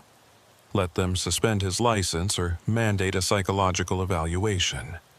It didn't matter anymore because keeping silent felt like being complicit in a trap that would catch other drivers. If there was even a chance that his testimony could prevent someone else from making that wrong turn, from following those detour signs into oblivion, then it was worth whatever consequences came his way. He pulled back onto Highway 17 and drove west into the gathering night, watching his mirrors more carefully than ever before. The kilometers passed slowly, each marker bringing him closer to the safety of Thunder Bay and further from the stretch of road where reality bent in ways it shouldn't. But even as distance accumulated behind him, Thorne couldn't shake the feeling that he was still connected to that place, still tied to the ghost road by invisible threads that would never fully break. His CB radio remained quiet for the rest of the drive. No static, no phantom voices, just the normal chatter of drivers discussing weather and traffic. But Thorne kept the volume up anyway, listening for any sign that Paul Gagnon or Elgin Rousseau or Maida Kincross might break through again. Some part of him hoped they would. Hoped he could hear confirmation that they were still out there, still trying to save others from their fate. But another part of him, the part that wanted to sleep soundly again and drive without fear, hoped for nothing but silence. The highway stretched ahead, reflective markers glowing in his headlights like a runway leading home, and Thorne followed them with the determination of a man who'd seen behind the curtain of normal reality and didn't much like what he'd found there. Tomorrow would bring questions and consequences, but tonight he just needed to make it home. Everything else could wait until morning. Thorne made it back to Thunder Bay just after 9 that evening, pulling into his usual parking spot at the storage yard where he kept his truck between runs. The familiar surroundings should have been comforting. The chain-link fence, the security lights casting orange pools on the gravel, the other trucks lined up in neat rows like sleeping giants. But as he climbed out of his cab and locked the door, Thorne felt no relief. Only a bone-deep exhaustion that went beyond physical tiredness. He'd been awake for nearly 40 hours straight, and the events of the past 2 days had left him hollowed out, running on nothing but coffee and nervous energy. His apartment was only a 10-minute drive away, but those 10 minutes felt like crossing a vast distance, leaving behind the world of highways and CB radios and entering a space where normal rules applied, where roads went where they were supposed to go, and time moved in predictable increments, and the dead stayed buried instead of directing traffic in endless loops. He showered until the hot water ran cold, then collapsed into bed without bothering to eat. Sleep came quickly, but brought no peace. His dreams were filled with snow and static, with yellow maintenance trucks appearing and disappearing in his mirrors, with kilometer markers that counted down instead of up. He dreamed of driving a road that curved back on itself like a Mobius strip, passing the same trees and the same rock cuts over and over, while his fuel gauge dropped inexorably toward empty. And through it all, a voice on the CB radio kept asking for his position, kept insisting he hadn't moved, kept telling him that marker 462 no longer existed. When Thorne jerked awake just after dawn, tangled in sweat-soaked sheets, the dream faded, but the unease remained. He lay in bed staring at the ceiling, listening to the ordinary sounds of morning traffic outside his window, and tried to convince himself that he was safe now, that whatever had happened on Highway 17 was behind him. By 8 o'clock, Thorne was showered again and dressed in clean clothes, sitting at his small kitchen table with his laptop open and his phone beside it. He'd spent the past hour organizing all his evidence, downloading the photos from his phone, pulling up his GPS route data, screenshotting his tachograph readings, writing out a detailed timeline of everything that had happened. The document he'd created was 12 pages long, methodical and precise, leaving nothing out. He included the conversation with the old trucker, the research he'd done on the 1986 accident, the obituaries for Elgin Rousseau and Maida Kincross, and the missing person report for Paul Gagnon. It read like a case file, like something a detective might compile, and Thorne hoped that the sheer weight of documentation would lend credibility to a story that otherwise sounded unhinged. At 9:30, he drove to the Ontario Provincial Police Detachment on Balmoral Street, carrying a USB drive with all his files and a printed copy of his report in a manila folder. The officer at the front desk was a young woman with her hair pulled back in a tight bun, and she looked up from her computer with a professional smile as Thorne approached. "Good morning. How can I help you?" Thorne set the folder on the counter between them, suddenly uncertain how to begin. "I need to report something that happened on Highway 17. It's complicated." The officer's expression shifted to something more attentive, and she reached for a notepad. "Were you involved in an accident? Are you injured?" Thorne shook his head. "No accident, but I encountered something on the highway 2 nights ago that I think you should know about. There's a road out there, an old decommissioned route, and it's still accessible. Drivers could get lost on it, could end up in serious trouble." He pushed the folder across the counter. "I've documented everything here, photos, GPS data, all of it." The officer opened the folder and began leafing through the pages, her expression growing more puzzled as she read. She paused at one of the photos showing the broken pavement and faded yellow line, then looked back up at Thorne. "This road you found, where exactly is it located?"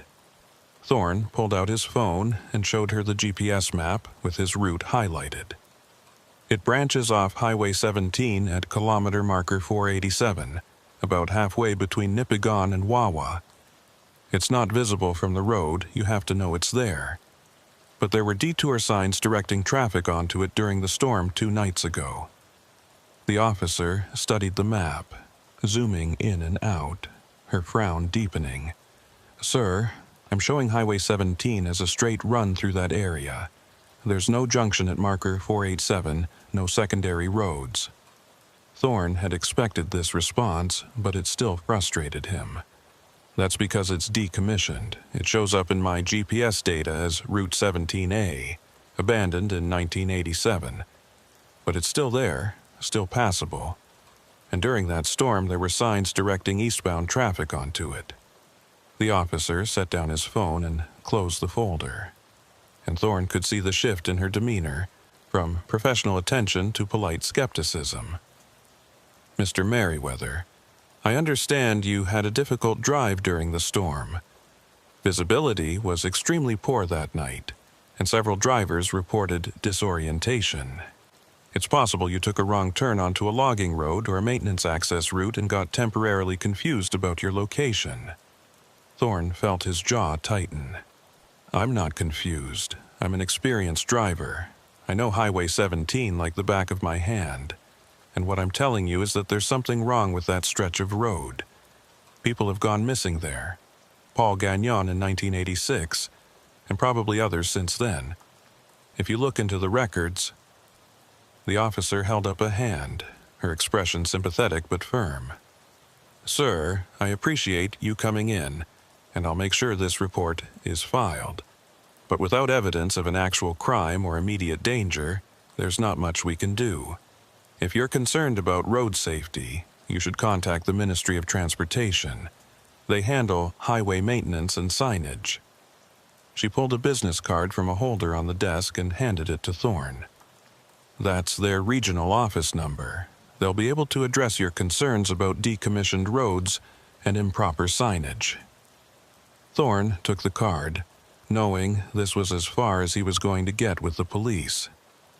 What about the missing driver, Paul Gagnon? Can you at least check your records to confirm he disappeared in 1986? The officer's expression softened slightly. I can look into historical records, but that would have been before my time, and probably before digital records. If there was a missing person case from 1986, it would be in archived files. She wrote something on her notepad and tore off the sheet, handing it to Thorne. That's a case number for your report. If we find anything relevant, we'll contact you. But I have to be honest. If this person went missing nearly 40 years ago, the chances of new information surfacing are extremely slim. Thorne thanked her and left the detachment, feeling deflated and frustrated. He'd known it was a long shot, but some part of him had hoped for validation, for someone in authority to take his experience seriously and maybe even investigate. Instead, he'd been politely dismissed as a confused driver who'd gotten turned around in a storm. The business card for the Ministry of Transportation felt heavy in his pocket, and Thorne debated whether it was worth making that call. What would he tell them? That their decommissioned road was still routing traffic during storms? That ghost dispatchers were broadcasting on CB frequencies? They'd dismiss him even faster than the police had. Thorne drove back to his apartment and spent the rest of the morning searching online for any mention of Route 17A or unusual incidents on Highway 17 near marker 487. He found plenty of accident reports, weather advisories, and trucker forum discussions about difficult driving conditions, but nothing that specifically referenced the ghost road or matched his experience. There were a few vague posts about weird vibes on that stretch of highway, and one trucker who claimed his GPS had glitched out near Wawa, but nothing concrete enough to corroborate what Thorne had experienced. He tried searching for Paul Gagnon's name along with terms like missing trucker and Highway 17, but the results were frustratingly sparse. There was a single brief mention in a Thunder Bay newspaper archive from March 1987, noting that the search for missing driver Paul Gagnon had been suspended due to lack of leads. The article mentioned his abandoned truck being found north of the highway, but provided no details about the circumstances or the location. Around noon, Thorne's phone rang with a call from his dispatcher. He answered with a sense of dread, expecting more questions about his GPS blackout and impossible travel times. Instead, the dispatcher's voice was businesslike and focused on logistics. "Merriweather, I've got a load for you if you're available. Pick up in Thunder Bay tomorrow morning, delivery to Sault Ste. Marie by Friday evening. Standard run, should be straightforward." Thorne hesitated, his mind immediately going to the route. Thunder Bay to Sault Ste. Marie meant Highway 17, meant driving past marker 487 again, meant potentially encountering whatever had happened to him 2 nights ago. "What's the weather forecast looking like?" he asked, trying to keep his voice casual. The dispatcher clicked something on his end. "Clear skies, no precipitation expected. Perfect conditions. You interested, or should I offer it to someone else?" Thorne thought about saying no, about turning down the job and maybe taking a few weeks off to let his nerves settle. But he also thought about his bills, his mortgage on the truck, the reality that he couldn't afford to be selective about loads right now. "I'll take it," he heard himself say, and immediately regretted it. "Good," the dispatcher replied. "Pickup is at 0700 at the lumber yard on Walsh Street. Load's already staged, just need to get it hooked up and secured. Should have you out of there by 8 at the latest." After the call ended, Thorne sat staring at his phone, wondering if he'd just made a terrible mistake. The rational part of his mind said that lightning didn't strike twice, that the conditions 2 nights ago had been unique and unlikely to repeat. But the part of him that had driven that ghost road, that had heard those phantom voices and seen Maida Kincross standing in the snow, knew that some things operated outside the boundaries of probability and reason. He spent the afternoon trying to distract himself, running errands, doing laundry, watching mindless television, but his thoughts kept returning to Highway 17 and what might be waiting for him there. That evening, he forced himself to eat a proper meal and went to bed early, hoping to bank as much rest as possible before the morning run. Sleep came fitfully, punctuated by the same looping dreams of endless roads and counting down markers. At some point in the deep hours of night, Thorne woke to the sound of his CB radio crackling with static. He sat up in bed, confused and disoriented before realizing that his CB radio was in his truck, locked up at the storage yard 2 kilometers away. There was no way he could be hearing it from his apartment. He lay back down, telling himself it had been part of the dream, just his overstressed mind playing tricks. But the sound persisted, faint but unmistakable, and when Thorne turned on his bedside lamp and looked around the room, he saw his phone screen glowing on the nightstand. He picked it up and found his trucking company's fleet tracking app had opened itself somehow, showing a map view. His truck's icon was blinking at the storage yard, but there was a thin gray line extending from it, reaching north across the map toward Highway 17. As Thorne watched, the line grew longer, tracing a path that curved and twisted like something alive, heading toward that stretch of road between Nipigon and Wawa. Thorne closed the app forcefully and set his phone face down on the nightstand, his heart racing. When he picked it up again a few seconds later to make sure it was truly closed, the app was still shut down, showing only his home screen. He told himself it had been a glitch, maybe some background process updating his previous route data. But the image of that gray line extending from his truck, reaching toward the ghost road like a hook seeking a fish, stayed with him. He didn't sleep again that night, just lay in bed watching the numbers on his alarm clock count down toward 6 a.m. when he'd need to get up and start preparing for the run. Part of him considered calling his dispatcher at dawn and canceling, claiming illness or mechanical problems, or anything that would get him out of driving Highway 17 today. But Thorne had never been a quitter, had never backed down from a challenge, and the idea of letting fear dictate his decisions felt like a personal failure he couldn't accept. At 6:30, he was showered, dressed, and walking out to his car with a travel mug of coffee in hand. The morning was clear and cold, the sky just beginning to lighten in the east, and Thunder Bay looked exactly as it always did. Ordinary, predictable, safe. Thorne drove to the storage yard and found his truck exactly where he'd left it. No signs of tampering or disturbance. He did his pre-trip inspection with extra care, checking every light, every tire, every connection, looking for anything out of place. Everything was normal. Everything was fine. But as he climbed into the cab and started the engine, Thorne noticed something that made his stomach drop. His CB radio was on, the channel indicator showing that it was tuned to frequency 19, the standard trucker channel. Thorne always turned his CB off when he parked for the night, a habit so ingrained that he didn't even think about it anymore. But here it was, powered on and waiting. He told himself he must have forgotten in his exhaustion 2 nights ago that it wasn't significant. But he didn't believe it. The drive to the lumber yard was uneventful, and the loading process went smoothly.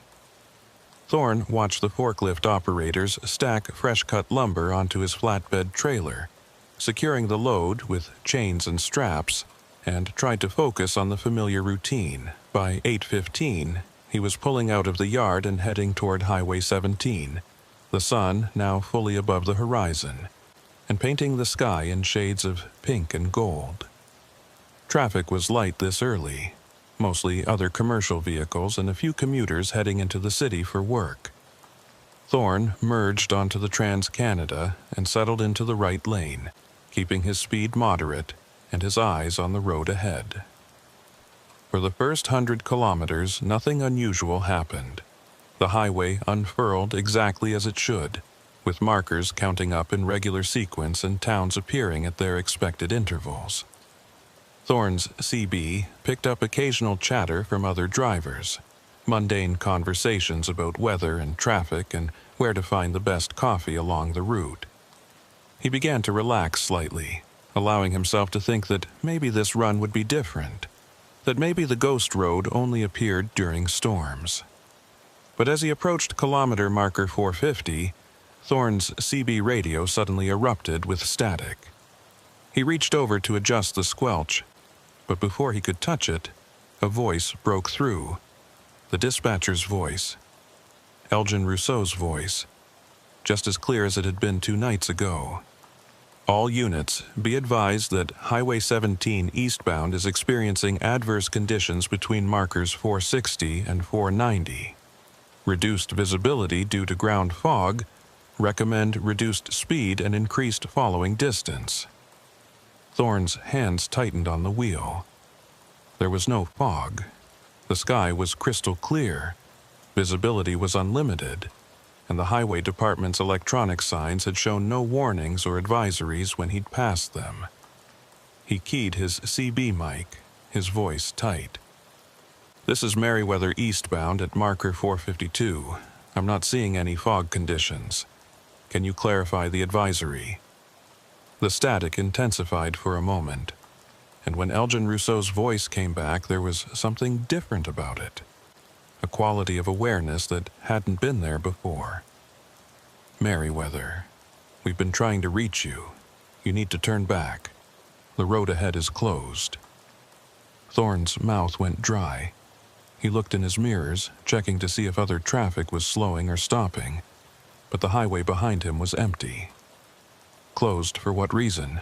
he asked, though he already suspected the answer. "Accident at marker 462, the dispatcher replied. "Multiple vehicles involved, hazardous materials spill. All eastbound traffic is being diverted. Follow detour signage when it appears." Thorne stared at the road ahead, his mind racing. Marker 462 didn't exist anymore. The accident that had happened there was 37 years in the past. But if the ghost road was active right now, in broad daylight under clear skies, then the rules he thought he understood were meaningless. He could see marker 460 approaching, and beyond it, the stretch of highway where he'd found the hidden turnoff yesterday. His foot eased off the accelerator instinctively, bringing his truck down to 60 kilometers per hour, then 50. Part of him wanted to ignore the voice, to keep driving straight through and prove that nothing supernatural could touch him in daylight. But a stronger part remembered the fear in Paul Gagnon's voice, remembered the empty maintenance truck and the figure of Maida Kincross standing in the snow. At marker 470, Thorne made a decision. He pulled onto the shoulder, set his parking brake, and turned off his engine. If the ghost road wanted him, it would have to work harder than this. He wasn't going to willingly drive into whatever trap it was setting. The CB crackled again, and this time a different voice came through, younger, familiar, desperate. "Dispatch, this is Unit 12. I've been driving for hours and I can't find my way back to the highway. My fuel is almost gone. Please, I need help." Thorne grabbed his handset so hard his knuckles went white. "Paul, this is Merriweather. I can hear you. Where are you right now?" There was a pause, filled with the sound of wind and static. "I don't know. I'm on some kind of old road, all curves. Can't see more than 20 feet ahead. Trees on both sides, snow everywhere. I thought I was following a detour, but nothing looks right anymore." Thorne closed his eyes, trying to think. "Paul, listen to me carefully. You need to stop driving right now. Set your brakes and stay in your cab." "I can't stop." Paul's voice was rising toward panic. "Something's following me. I can see headlights in my mirrors, getting closer. If I stop, they'll catch me." Thorne felt a chill run down his spine. "What do you mean, catch you?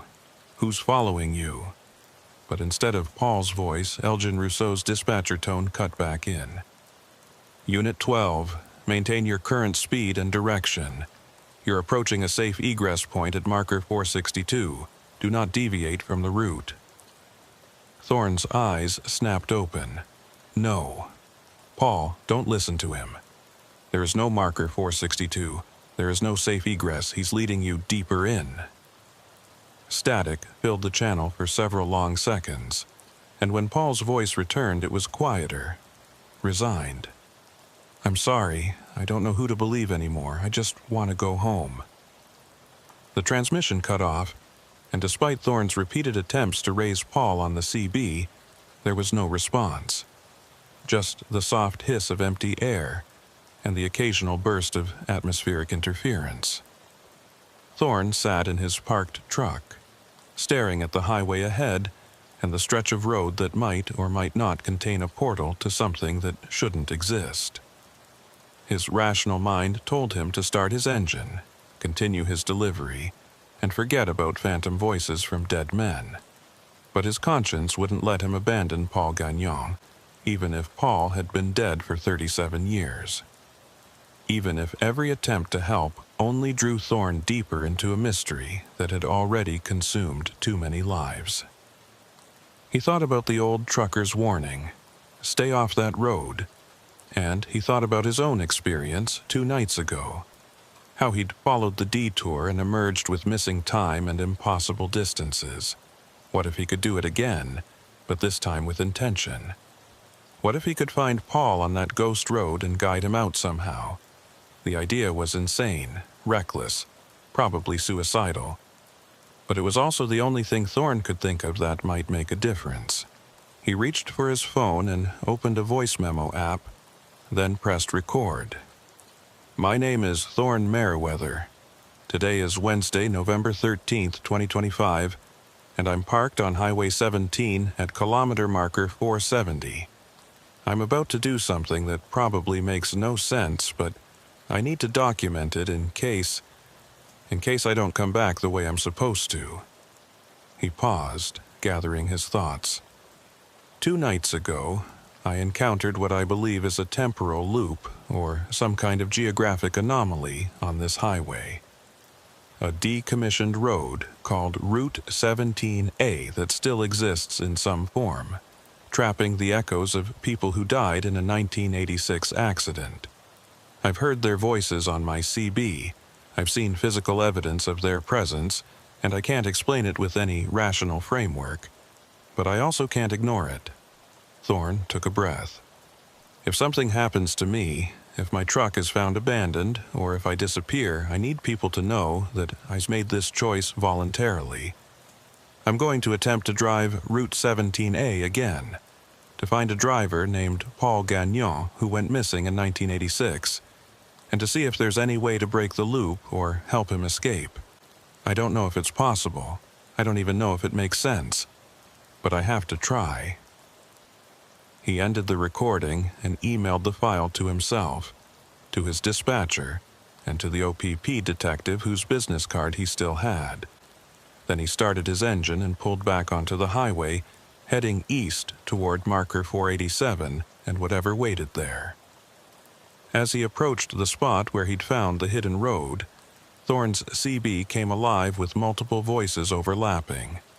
Elgin Rousseau giving coordinates, Paul Gagnon calling for help. Other voices Thorne didn't recognize, all speaking at once, in a cacophony of distress and confusion.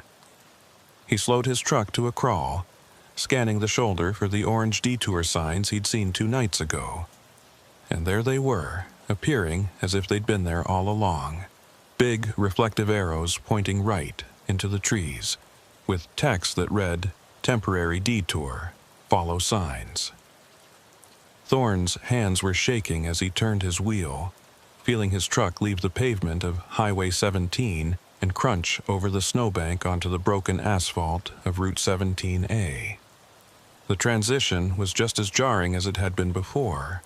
From smooth highway to rough, uncertain surface, from open sky to shadowed corridor of trees. His headlights seemed dimmer here, as if the light itself was being absorbed by the forest, and the temperature inside his cab dropped noticeably despite the heater running at full blast. The road curved ahead into darkness that shouldn't exist in late morning, and Thorne followed it with his footlight on the accelerator, every sense on high alert. His odometer was climbing, his tachograph recording distance and time, but Thorne had no faith that either measurement would mean anything if he emerged.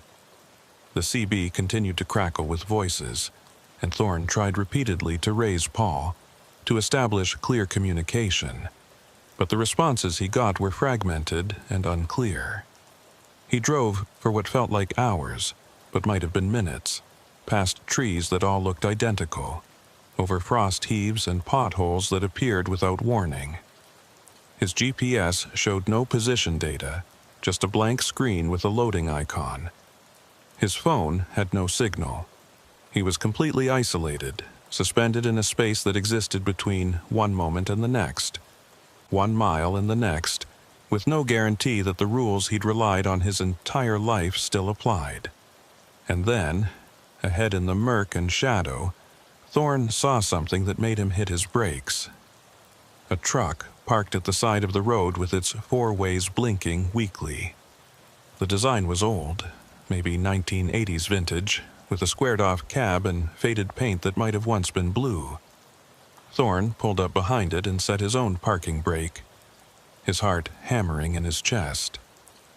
He grabbed a flashlight from his door pocket and climbed out into air so cold it burned his lungs. The silence was absolute.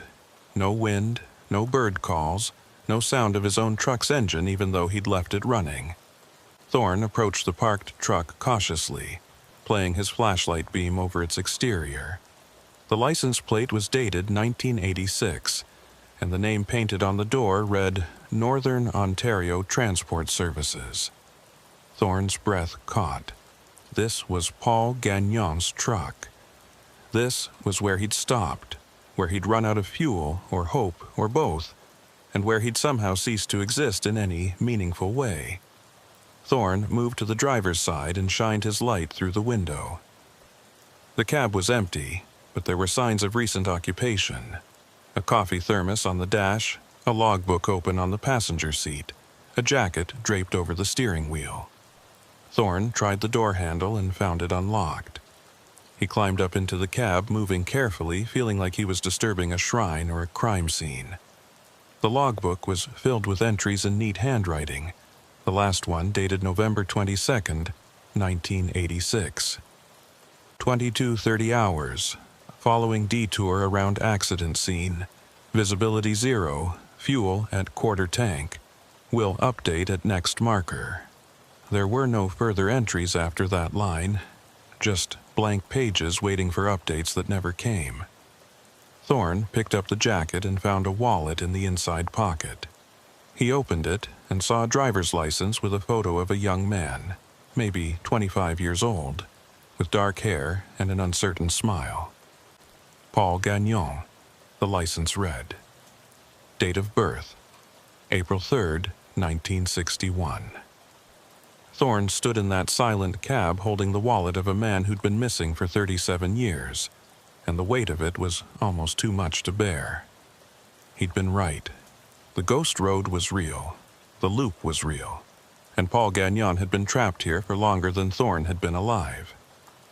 But where was Paul now?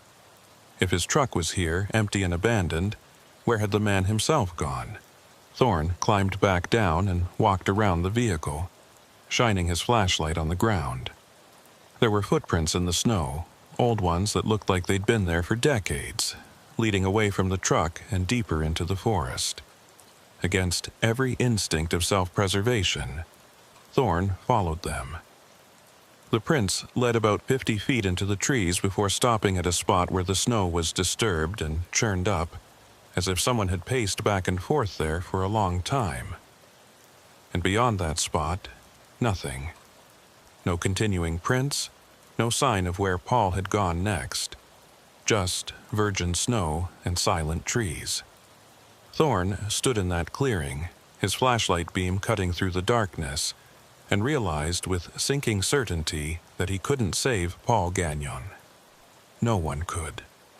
Whatever had happened to him was beyond rescue, beyond help, beyond any normal concept of death or disappearance. Paul existed now only as an echo, a voice on a CB radio calling out to other drivers who might make the same wrong turn. Thorne walked back to his own truck, climbed into the cab and sat with his hands on the wheel, trying to decide what to do next. He could continue forward, could see where this road led, could maybe find Maida Kincross and Elgin Rousseau and all the others who were caught in this loop. Or he could try to turn around, to retrace his path back to Highway 17 and normal reality. The CB crackled one final time, and Paul's voice came through, clearer than before. Whoever you are, thank you for trying. But you need to leave now. This place doesn't let go easily, and the longer you stay, the harder it gets to find your way out. Go, please. Thorne grabbed his mic. Paul, I found your truck. I found your wallet. I'll make sure your family knows. But static swallowed the rest of his words. And when it cleared, the channel was dead silent. Thorne put his truck in reverse and began backing up, using his mirrors to follow the road in the direction he'd come. The backing continued for longer than seemed possible. 5 minutes, 10, 15, and his rear tires never seemed to reach the point where he'd turned off Highway 17. Panic started to creep in. The realization that maybe Paul was right. Maybe the road didn't want to let him leave.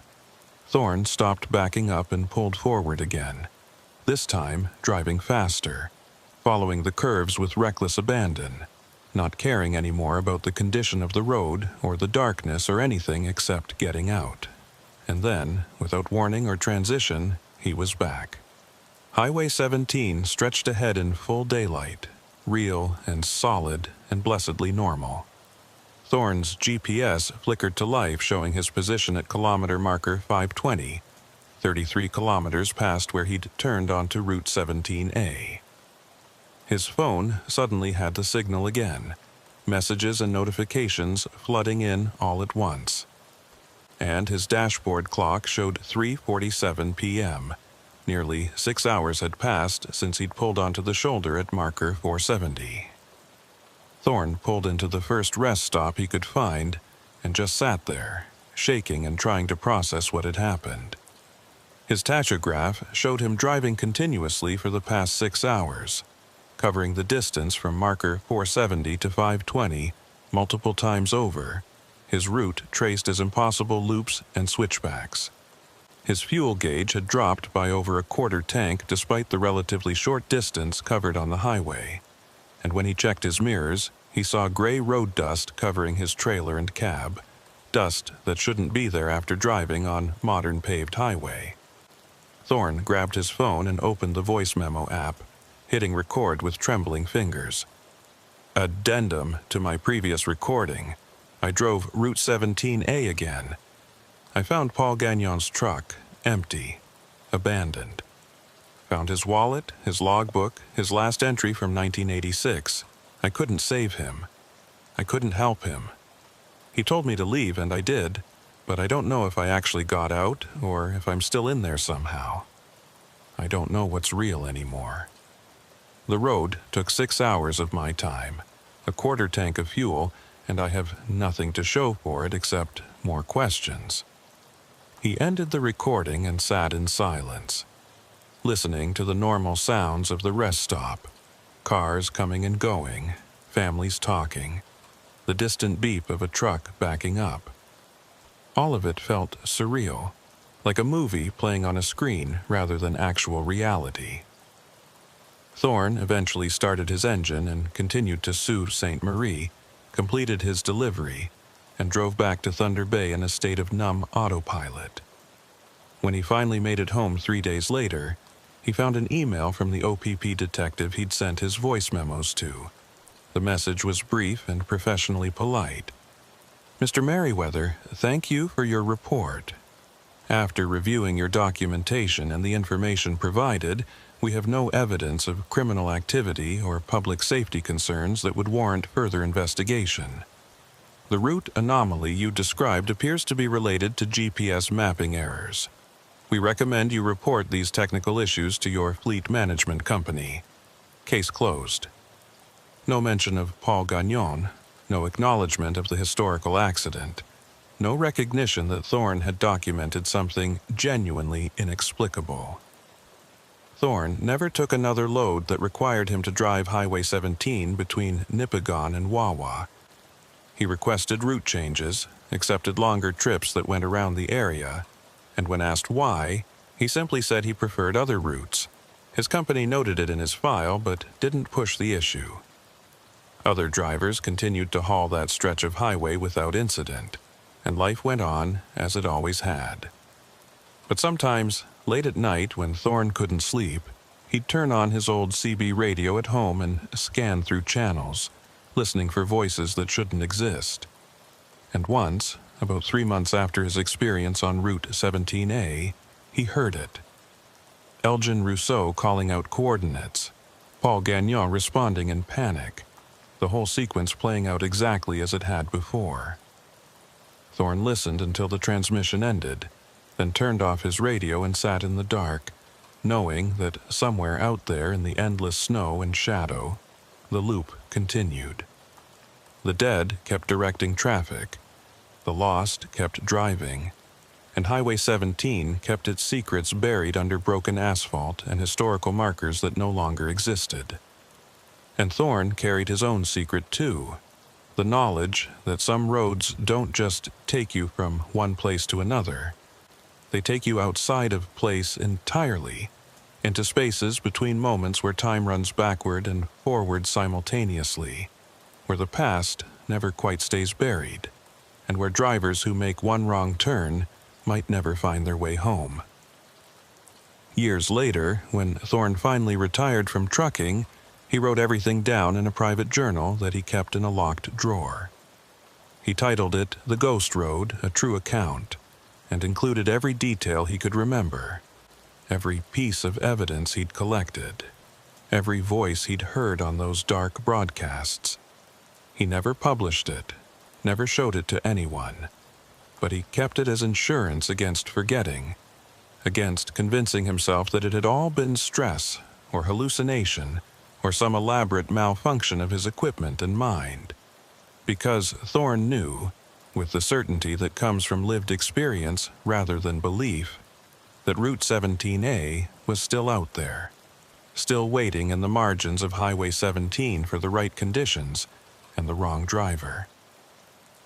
And he knew that Paul Gagnon and all the others who'd been swallowed by that road were still trapped in their endless loop, still calling for help that would never come, still driving toward a destination that didn't exist. And sometimes, on nights when the snow fell heavy and the wind howled across northern Ontario, Thorne would wake from dreams of endless curves and counting down markers, and he'd check his phone to make sure his GPS wasn't showing gray lines reaching out toward that haunted stretch of highway. Most nights it didn't, but some nights it did, and on those nights Thorne wouldn't sleep again until sunrise, keeping watch against a road that refused to stay buried.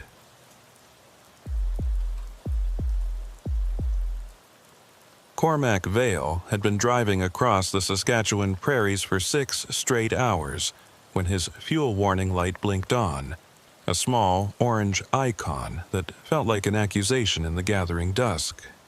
He'd meant to stop in Swift Current, had even pulled off the Trans-Canada with that intention, but the lineup at the truck stop had been 12 deep, and Cormac had made the calculation that he could push through to the next major center without issue. That calculation had been wrong. Now he was somewhere south of Highway 1 on a grid road that his GPS insisted would save him 40 minutes, watching his fuel gauge dip below the quarter tank mark while the sun bled out across an endless horizon of harvested wheat fields. The prairie stretched in all directions like an ocean frozen mid-wave, all gentle swells and distant grain elevators that looked like ships anchored against the coming night. It was beautiful in a desolate way, but beauty didn't help when you were running on fumes with no gas station in sight. Cormac had been hauling freight across Western Canada for nearly 15 years, and he knew better than to trust shortcuts on grid roads, especially this late in the season. November in Saskatchewan meant early darkness, unpredictable weather, and small towns that rolled up their sidewalks at 5 p.m. But his dispatcher had been pushing him hard on this run, emphasizing the delivery deadline in Regina and the penalty fees they'd face if he missed the window, and Cormac had let that pressure override his better judgment. Now he was paying for it. Watching kilometer markers tick by with agonizing slowness, while his fuel gauge continued its steady descent toward empty. His phone showed 2 bars of signal, enough to pull up a map, and he zoomed in on his current location looking for anything that might have fuel. The screen showed a spiderweb of grid roads, a handful of abandoned railway lines, and one small town about 15 kilometers ahead. No name on the map, just a gray dot indicating human habitation. Cormac tapped on it hopefully, but the information pop-up was sparse. Population, unincorporated. Services, unknown. It wasn't promising, but it was better than nothing. Cormac guided his rig south on the dirt grid road, the setting sun casting his shadow long across the stubble fields to his left. The road's surface was rough but passable, graded recently enough that the washboard hadn't gotten too severe, and his truck handled it well despite the 40-foot trailer he was pulling. The load was light, agricultural equipment parts heading to a dealership in Regina, so at least he didn't have to worry about bogging down if the road got soft. What concerned him more was the absolute emptiness of the landscape. In the past hour, he hadn't seen another vehicle, hadn't passed a farmhouse with lights on, hadn't even spotted cattle in the fields. Just endless stubble and sky. The two meeting at a horizon so flat and distant it seemed to curve with the earth itself. It was the kind of emptiness that made you understand why early settlers had gone mad out here, why some of them had written letters home describing the prairie as a vast nothing that swallowed sound and hope in equal measure. As full darkness settled in, Cormac's headlights became the only illumination for miles in any direction. The stars were coming out overhead, so many of them that the sky looked crowded, but they provided no useful light for navigation.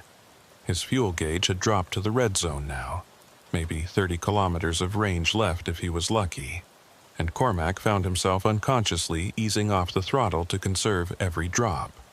The town should be close now, according to his odometer, and he strained his eyes looking for any sign of lights or structures ahead. For a long moment there was nothing, just the tunnel of his headlights cutting through darkness and the rhythmic bounce of his cab over the uneven road. Then, at the very limit of his vision, Cormac saw it, the silhouette of a grain elevator rising against the stars like a cathedral in the wilderness. The sight brought a surge of relief so intense it was almost physical.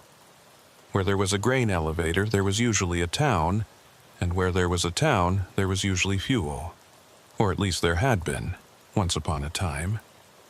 As Cormac drew closer, his relief began to curdle into uncertainty.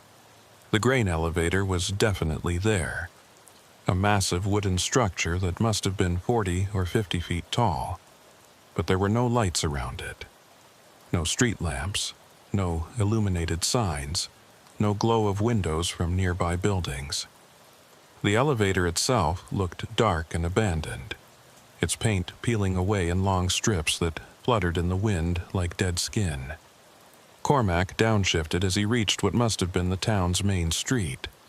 A dirt road slightly wider than the grid road he'd been following, with buildings lined up on either side like rotting teeth. His headlights swept across storefronts with broken windows, a church with its steeple listing to one side, houses with sagging porches and doors that hung open on broken hinges. The place looked like it had been dead for decades, one of those prairie ghost towns that had died when the railway stopped running, or the highway bypassed them, or the young people all moved away to cities that offered something more than dust and wind and endless sky. Cormac slowed his truck to a crawl, scanning both sides of the street for any sign of a gas station or even just a fuel pump attached to a store. His headlights illuminated a faded sign hanging from a post. "Welcome to," but the town's name had weathered away, leaving just the mounting brackets and a few flakes of paint. He continued down the main street, past what might have once been a general store, a post office, a cafe with tables still visible through the grimy windows. Everything was closed. Everything was dark, and Cormac was beginning to accept that he'd gambled wrong. This town was too far gone to offer anything useful, and he'd wasted precious fuel driving here. He was calculating whether he had enough diesel left to make it back to the Trans-Canada when his headlights caught something that made him hit his brakes. There was a light on in one of the houses, a warm yellow glow spilling out through intact windows onto a porch that looked recently swept. Smoke was rising from the chimney, visible as a darker column against the night sky, and there was a pickup truck parked in the driveway that looked like it had been driven recently. No rust, no flat tires, no signs of abandonment. Cormac sat in his idling truck, staring at that lit window and trying to decide what to do. Every instinct told him that something was wrong about this situation, that a single occupied house in a town full of ruins was a detail that didn't fit any normal pattern. But his fuel gauge was telling him an even more urgent story, and the reality was that he needed help whether he liked it or not. He couldn't make it back to the highway, couldn't push forward to the next town, and sitting here until his tank ran dry would leave him stranded in the middle of nowhere with no easy way to get help. At least, if there were people in that house, they might have a phone that worked, might be able to point him toward the nearest fuel source, might even have a few jerry cans of diesel they'd be willing to sell. Cormac pulled his truck over to the side of the street, as close to the lit house as he could get without blocking the road, and killed his engine. The sudden silence was profound, broken only by the ticking of cooling metal and the whisper of wind through empty buildings. He grabbed his flashlight from the door pocket and climbed down from the cab, his boots crunching on gravel that sounded impossibly loud in the stillness. The air was cold, colder than it had any right to be for early November, and Cormac could see his breath forming clouds as he walked toward the lit house. As he got closer, he could make out more details. The house was a simple two-story structure with white siding that had been maintained recently enough to still look white rather than gray. The porch had a rocking chair on it, and there were curtains in the windows, real curtains, not the ragged strips of fabric that hung in the abandoned buildings around it. Someone definitely lived here, and they'd been maintaining the property despite the decay surrounding them. Cormac climbed the porch steps carefully, testing each board before putting his full weight on it, and knocked on the front door 3 times. The sound echoed in the stillness, and for a moment nothing happened. Then he heard footsteps inside, heavy and slow, approaching the door with the deliberate pace of someone who wasn't in a hurry and wasn't particularly surprised to have visitors. The door opened, and Cormac found himself looking at a woman who might have been anywhere between 50 and 70 years old, with gray hair pulled back in a loose bun and eyes that assessed him with the kind of calm wariness that came from living in isolated places. "Evening," Cormac said, trying to sound friendly but not desperate. "Sorry to bother you, but I'm having a fuel situation with my truck. I was hoping you might know where the nearest gas station is, or if there's anywhere in town I could buy some diesel." The woman studied him for a long moment, her expression unreadable, and Cormac noticed that she was wearing clothes that looked oddly old-fashioned. A wool dress with a high collar, thick stockings, practical shoes that might have been modern 50 years ago. When she finally spoke, her voice was low and measured, with the flat vowels of prairie English. "Nearest fuel is in Assiniboia, 40 kilometers north. Nothing between here and there." Cormac's heart sank. 40 kilometers might as well be 400 with the fuel he had left. "Is there any chance you might have some diesel here? I can pay whatever's fair. I just need enough to make it to Assiniboia." The woman's gaze shifted past him to where his truck sat idling in the street, its running lights glowing in the darkness. Something flickered across her face, Concern, maybe, or recognition of a problem she'd seen before. "Wait here," she said finally, and closed the door before Cormac could respond. He stood on the porch, listening to her footsteps recede into the house and wondering if she was coming back or if she'd decided he wasn't worth helping. The wind picked up, rattling loose siding on the abandoned building across the street and carrying with it the smell of dust and grain chaff and something else Cormac couldn't quite identify. Something organic and slightly rotten, like vegetables left too long in a cellar. He turned his flashlight beam on the house next door and saw that the windows were broken out.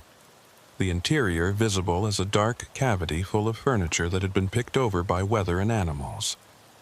It was like standing at the edge of two different worlds. Behind him, a warm, lit house with smoke rising from its chimney, and in front of him, the hollow corpse of a town that had given up decades ago. The contrast was so stark it felt staged, like a movie set designed to unsettle viewers by putting the normal next to the nightmare. The door opened again, and the woman reappeared, this time wearing a heavy coat and carrying a flashlight of her own. "I don't have diesel here," she said, stepping out onto the porch and closing the door behind her.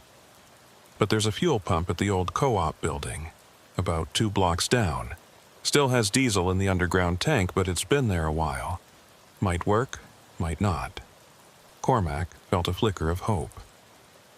"The pump still works?" The woman nodded, already moving down the porch steps. "It's not electric, it's a hand-crank model from before they modernized. Never got removed when the co-op closed. Follow me, I'll show you." She walked down the street without waiting to see if Cormac followed, her flashlight beam bouncing off abandoned storefronts and creating shadows that seemed to move independently of their sources. Cormac hurried to catch up, his own flashlight cutting parallel tracks through the darkness. "Do you mind if I ask," he said as they walked, "why you're still here? I mean, it looks like everyone else left a long time ago." The woman was quiet for several steps, and Cormac thought maybe she wasn't going to answer. Then she spoke without turning around, her voice carrying clearly in the still air. "This is my home. My family built that house in 1947, raised 3 generations there. Just because everyone else left doesn't mean I have to." There was a finality to her tone that discouraged further questions, and Cormac let the subject drop. They walked in silence past more ruins. A bank with its vault door standing open like a mouth, a barber shop with its striped pole lying in the street, a hardware store where tools still hung on display hooks inside the broken windows. The woman's flashlight beam swept across each building methodically, as if she was performing a nightly inspection, checking to make sure everything was still dead and staying that way. After 2 blocks, she stopped in front of a large wooden structure that might have been impressive once, but now leaned slightly to the left.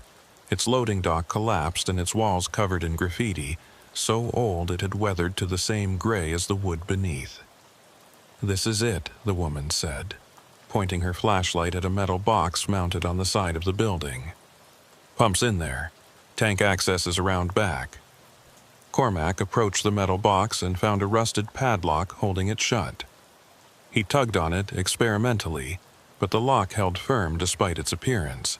"You have a key for this?" he asked, turning back toward the woman. She was already holding up a key ring with several old brass keys dangling from it, and she stepped forward to unlock the padlock with practiced ease. The box door swung open with a metallic shriek, revealing a pump mechanism that looked like it belonged in a museum. It was all cast iron and brass fittings, with a hand-crank handle on one side and a mechanical counter that would tick off gallons as they passed through. A coil of old rubber hose was hanging on a hook inside the box, cracked and stiff with age, and Cormac had serious doubts about whether any of this equipment was still functional. But he'd come this far, and the alternative was sitting in his truck until someone happened by, which, given the emptiness of this town and the surrounding area, might be days. "Thank you," Cormac said, meaning it. I really appreciate this. How much do I owe you?" The woman waved off the question with one hand. "Tank belongs to the co-op, not me. Far as I'm concerned, anything left in there is abandoned property. Take what you need." She handed him the keys. "When you're done, lock it back up and leave the keys on my porch. I'm going back to the house. It's cold out." Before Cormac could ask anything else, she turned and walked back the way they'd come, her flashlight beam growing smaller and smaller until it disappeared around a corner, leaving him alone in the darkness with a hand-crank fuel pump and a tank full of diesel that might be as old as he was. Cormac took a deep breath and went to work, first walking around to the back of the building to find the tank access. It was a metal cap set into concrete, and when he unscrewed it and shined his flashlight down into the opening, he could see liquid reflecting back at him about 8 feet down. The smell of diesel was strong and relatively fresh, which was encouraging. Old diesel could gel or separate, becoming useless sludge, but this smelled like it might still be viable. He went back to his truck and positioned it as close to the pump as the hose length would allow, then spent 20 minutes figuring out how to prime the hand crank mechanism and get fuel flowing. The pump was stubborn, its internal seals dried out and resistant, but eventually Cormac heard the satisfying gurgle of diesel moving through pipes and into the hose. He filled his truck's tank slowly, working the hand crank in a steady rhythm while the mechanical counter ticked off gallons with clockwork precision. 20 gallons, 30, 40, enough to get him to Regina and back to civilization. As he worked, Cormac became aware of sounds in the darkness around him. Not threatening sounds exactly, but present ones. The creak of wood settling in cooling night air, the rattle of loose tin in the wind, and underneath it all a kind of low hum that might have been power lines or distant machinery or just the acoustic tricks that empty spaces played on human ears. He tried to ignore it and focus on the task at hand, but the longer he stood there cranking fuel from an abandoned tank in a dead town, the more wrong everything felt. When his tank was full, Cormac secured the pump hose and locked the metal box, slipping the keys into his jacket pocket to return to the woman's porch as promised. He climbed back into his cab and started the engine, feeling a surge of relief at the familiar diesel rumble. The fuel gauge needle climbed steadily toward full, and Cormac allowed himself to relax slightly. He'd gotten lucky, found exactly what he needed in the most unlikely place imaginable. Now, all he had to do was drive back to the grid road, navigate his way to the Trans-Canada, and put this strange detour behind him. He put the truck in gear and began the slow process of turning around on the narrow main street, using the width of abandoned properties to maneuver his trailer. As his headlights swept across buildings during the turn, Cormac caught movement in one of the upper windows of the general store. A flicker of something pale and quick, there and gone so fast he almost convinced himself he'd imagined it. But when he completed his turn and started driving back toward the woman's house to return her keys, he saw it again.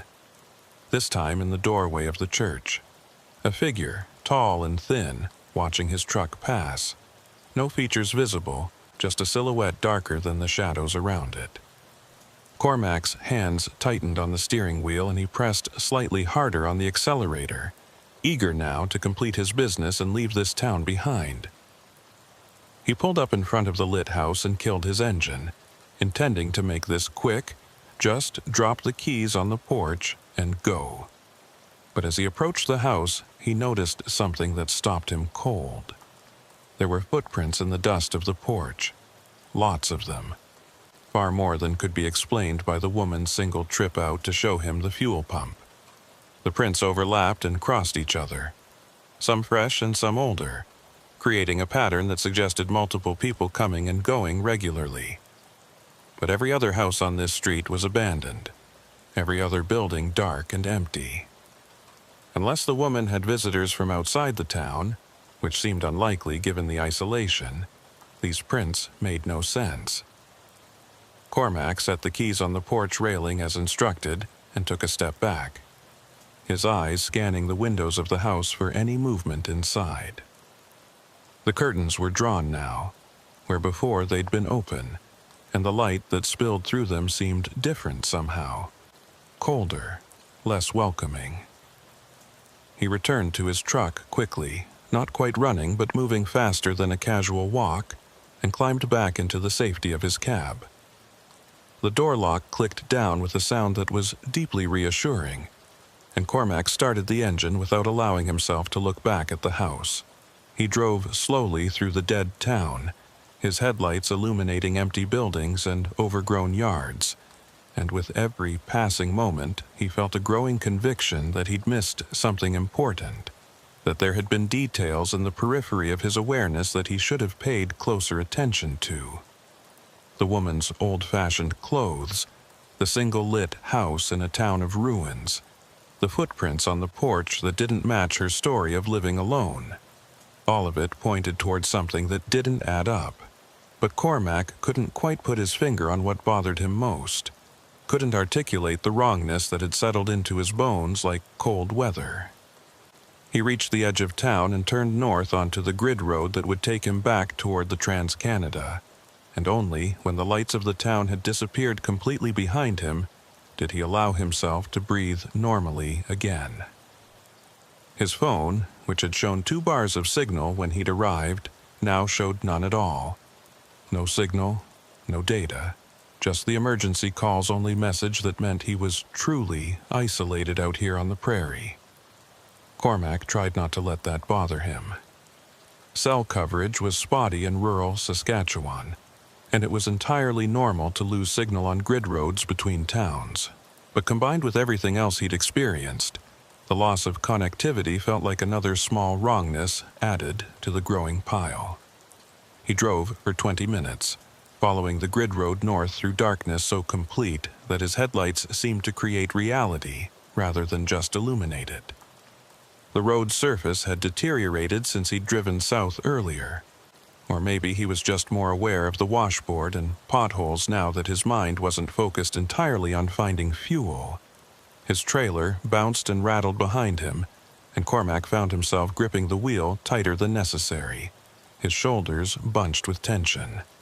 When he finally saw the lights of the Trans-Canada ahead, a string of orange sodium vapor lamps marking the highway's path across the prairie, he felt relief wash over him so intensely that his eyes actually stung with it. He merged onto the highway and immediately felt like he'd crossed a boundary back into the normal world, where things made sense and abandoned towns stayed abandoned, and single-lit houses didn't exist in the middle of ruins. Traffic was light but present, the occasional transport truck heading east or west, a few cars with out-of-province plates, the normal flow of late-night highway commerce. Cormac settled into the right lane and tried to put the experience behind him, focusing on the road ahead and the delivery deadline he still needed to meet in Regina. But even as he drove, putting kilometers between himself and that unnamed town, he couldn't shake the memory of the woman's face as she'd studied him on her porch, or the way those footprints had crisscrossed her porch in patterns that suggested many visitors to a place where no one should have been visiting at all. And he couldn't forget the figure he'd seen in the church doorway, watching his truck pass with an attention that felt predatory despite the distance. Cormac told himself it had been a trick of light and shadow, his mind finding patterns and randomness because that's what human minds did in stressful situations. But he didn't believe it. 40 minutes later, Cormac pulled into a truck stop on the outskirts of Regina and topped off his fuel tank with fresh diesel from a proper pump, even though his gauge showed he was still 3/4 full. He didn't trust the fuel from that hand crank pump, didn't want to risk it clogging his filters or causing engine problems down the road. As the new fuel flowed into his tank, washing away and diluting whatever he'd taken from the co-op, Cormac felt like he was performing some kind of cleansing ritual, purging his truck of any connection to that strange place. When the pump clicked off, he went inside to pay and get coffee, and found himself telling the cashier about his detour through the abandoned town. The cashier was a middle-aged man with thinning hair and the tired eyes of someone working the graveyard shift, and he listened to Cormac's story with polite disinterest until Cormac mentioned the woman in the lit house. Then the man's expression changed, became more focused. "You saw someone living there?" he asked. "In one of the ghost towns south of here?" Cormac nodded. "Yeah," older woman, said her family built the house in 1947. She seemed perfectly normal, helped me find fuel.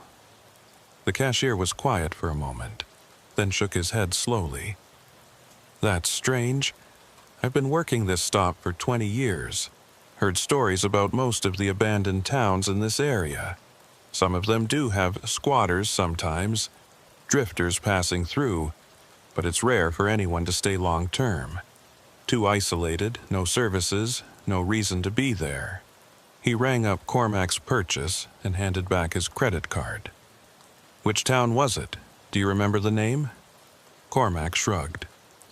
"There was a sign, but the name had weathered off. It was about 40 kilometers south of Assiniboia, right on a grid road." The cashier frowned, thinking. "That's deep prairie. Not much out there anymore. Used to be dozens of little towns along the railway lines, but when the grain companies consolidated and the trains stopped running, most of them just died. People moved to bigger centers, left everything behind." He leaned forward slightly, his voice dropping as if sharing a confidence. "You know what's weird, though? Some of those old towns, people report strange things. Lights where there shouldn't be lights. Sounds of trains that stopped running decades ago. That kind of thing. Local legend stuff. Probably just bored teenagers or optical illusions. But it makes you wonder." Cormac thanked him and took his coffee out to the parking lot where his truck sat under the harsh fluorescent lights like something real and solid and trustworthy. He climbed back into the cab and pulled out his logbook to record the fuel stop, and that's when he noticed something odd about his previous entry. The time he'd written down for leaving Swift Current was 3:45 p.m., and according to his dashboard clock, it was now 11:30 p.m. Almost 8 hours had passed, but Cormac could only account for about 6.5 of them. Even allowing for the time spent at the abandoned town and the slow drive on grid roads, there was a gap of at least an hour that he couldn't explain. He checked his phone's timeline, the feature that tracked his locations throughout the day, but there was just a blank space where the abandoned town should have been. His location history showed him leaving Swift Current, then nothing until he appeared on the Trans-Canada 40 minutes ago. As if that entire detour through the prairie had happened outside of measurable time and space, leaving no digital footprint to prove it had been real. Cormac stared at his phone screen, his coffee growing cold in his hand, and felt the first cold fingers of real fear beginning to wrap around his chest. Cormac completed his delivery in Regina the next morning, unloading agricultural equipment parts at a dealership on the city's industrial outskirts, while his mind kept returning to the abandoned town and the missing hour in his timeline. The warehouse crew moved efficiently around his truck, checking part numbers against manifests and stacking items on pallets, but Cormac barely registered their presence. He kept pulling out his phone and checking his location history, hoping that maybe the data had updated overnight, that the gap would be filled in with the route he'd actually driven. But the blank space remained, a digital void where his detour should have been recorded. It was as if his phone had simply refused to acknowledge that place existed, had declined to create any record of his passage through it.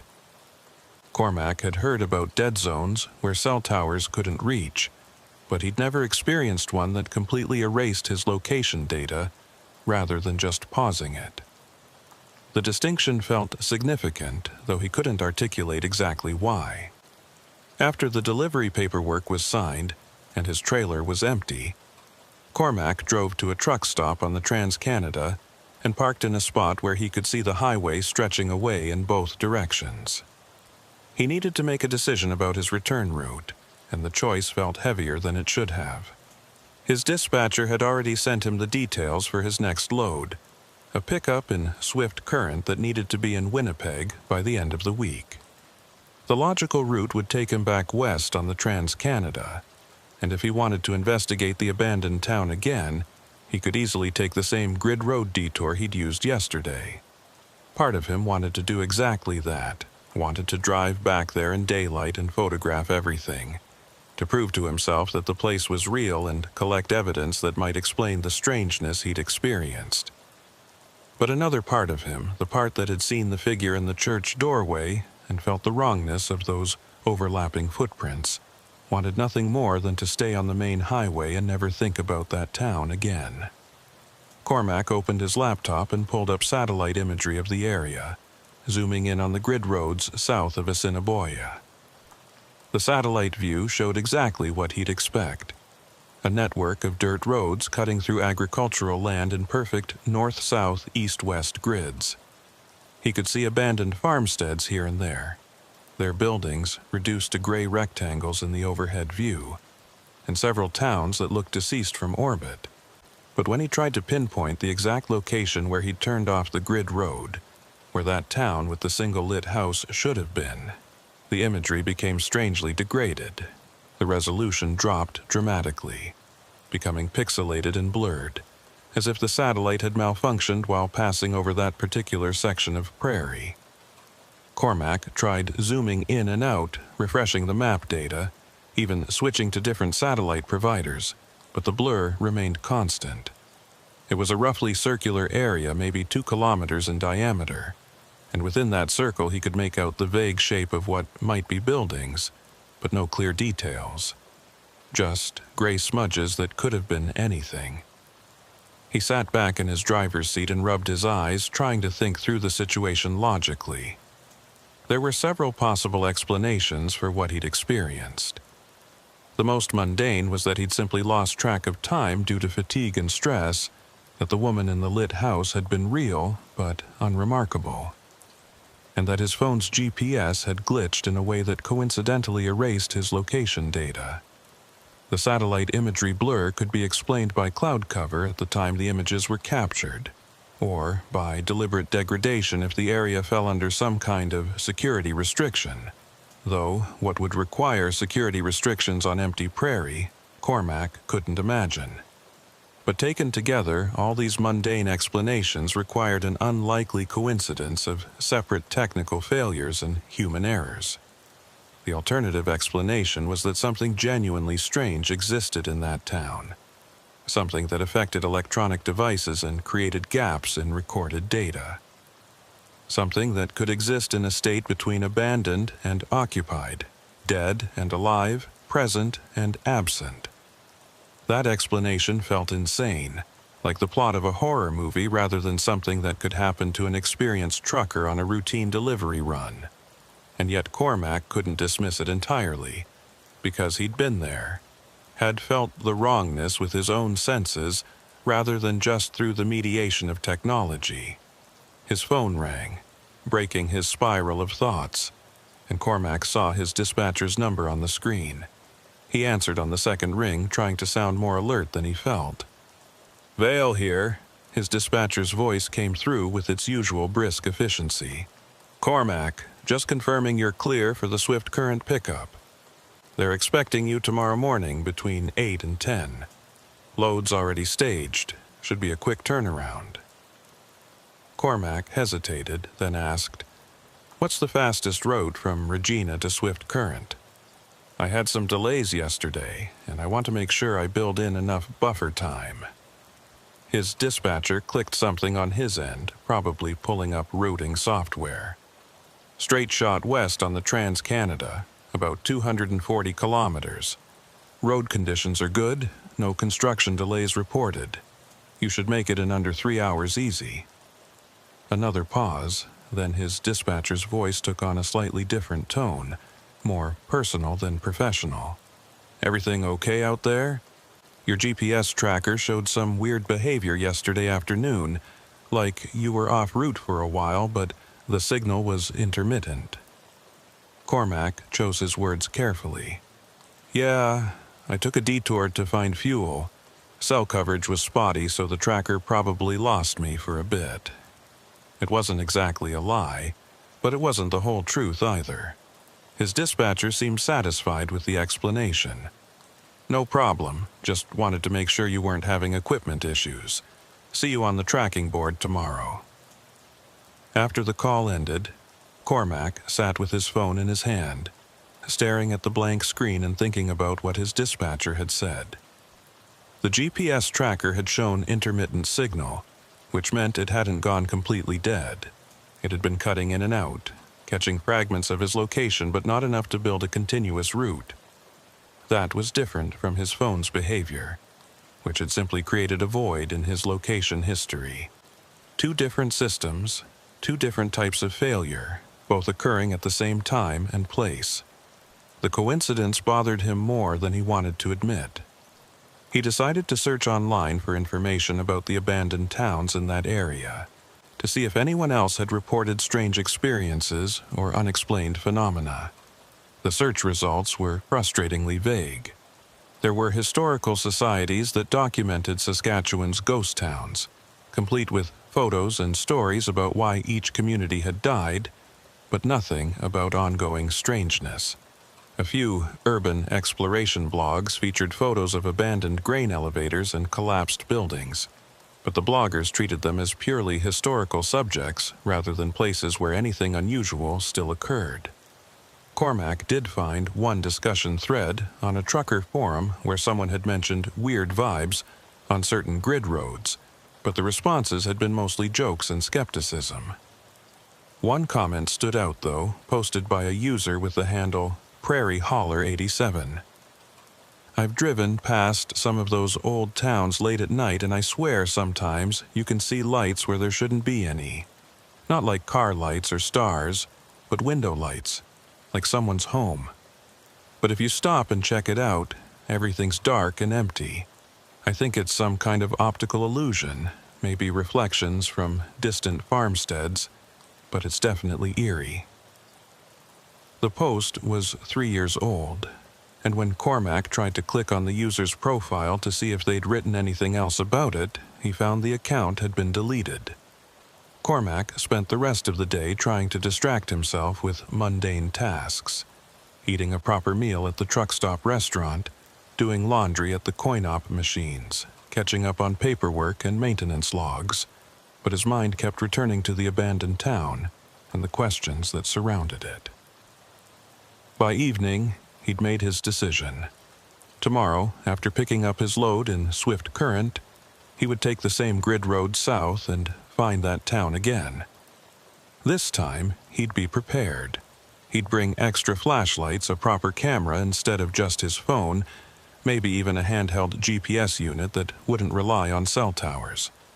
He'd document everything methodically, gather evidence that could withstand scrutiny, and then he'd decide what to do with that evidence. Maybe he'd post it online. Maybe he'd send it to local authorities, or maybe he'd just keep it as proof for himself that he hadn't imagined the whole thing.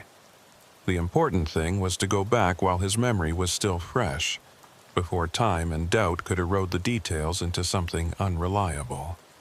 That night, Cormac slept poorly in his truck's sleeper berth, waking several times from dreams he couldn't quite remember, but which left him with a lingering sense of unease. Each time he woke, he'd check his phone to see what time it was, and each time he was surprised to find that only 20 or 30 minutes had passed when it felt like hours. The night stretched on interminably, and when his alarm finally went off at 6 a.m., Cormac felt more exhausted than when he'd gone to bed. He forced himself through his morning routine: shower at the truck stop, strong coffee, pre-trip inspection of his rig, and by 7:30 he was on the Trans-Canada heading west toward Swift Current. The morning was clear and cold, frost covering every surface and turning the prairie into a landscape of white and gold. Traffic was light, mostly other commercial vehicles making their morning runs, and Cormac settled into the familiar rhythm of highway driving. The miles passed quickly, and he tried not to think about what he might find when he took that grid road detour later today. The pickup in swift current went smoothly. Cormac backed his empty flatbed into the loading dock at a farm equipment manufacturer, and within 90 minutes his trailer was loaded with new combine parts heading to Winnipeg. The load was heavy but well secured, and Cormac completed his securing inspection with extra care, checking every chain and strap twice. By 11 a.m., he was fueled up and ready to roll, sitting in his cab with the engine idling while he entered the destination into his GPS. The route it suggested was straightforward, east on the Trans-Canada all the way to Winnipeg, about 600 kilometers of easy highway driving. But Cormac dismissed that route and manually entered coordinates for a point south of Assiniboia, the approximate location where he thought the abandoned town should be. The GPS calculated a new route that would add about 50 kilometers to his journey, and flashed a warning. Route includes unpaved roads. Proceed with caution. Cormac accepted the route and pulled out of the parking lot, heading east on the Trans-Canada until he reached the turnoff that would take him south into the prairie. The grid road looked different in daylight than it had at dusk 2 days ago. What had seemed mysterious and slightly ominous, in the failing light now appeared mundane. Just a dirt road cutting through harvested fields, graded flat and wide enough for farm equipment. Cormac's truck handled it easily, the heavy load in his trailer actually helping with traction on the loose surface.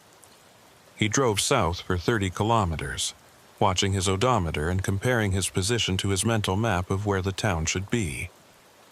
His phone still showed signal, 2 bars that wavered occasionally but never dropped to 0, and his GPS tracker was functioning normally according to the dashboard display. Everything seemed perfectly ordinary, and Cormac began to wonder if he'd somehow taken the wrong road, if the town existed on a different grid road than he remembered. But then, right where it should have been, according to his calculations, he saw the grain elevator rising against the sky. His heart rate kicked up immediately, adrenaline flooding his system in a way that felt disproportionate to the simple sight of an old building. But Cormac knew why his body was reacting this way. Some animal part of his brain recognized danger even when his conscious mind was still trying to rationalize everything.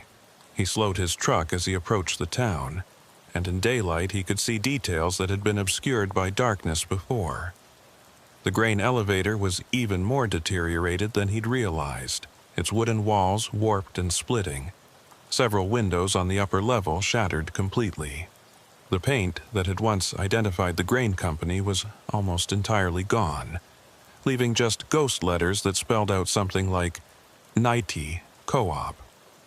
The main street of the town stretched ahead, and Cormac could now count the buildings, maybe 20 structures in total, all in various states of collapse.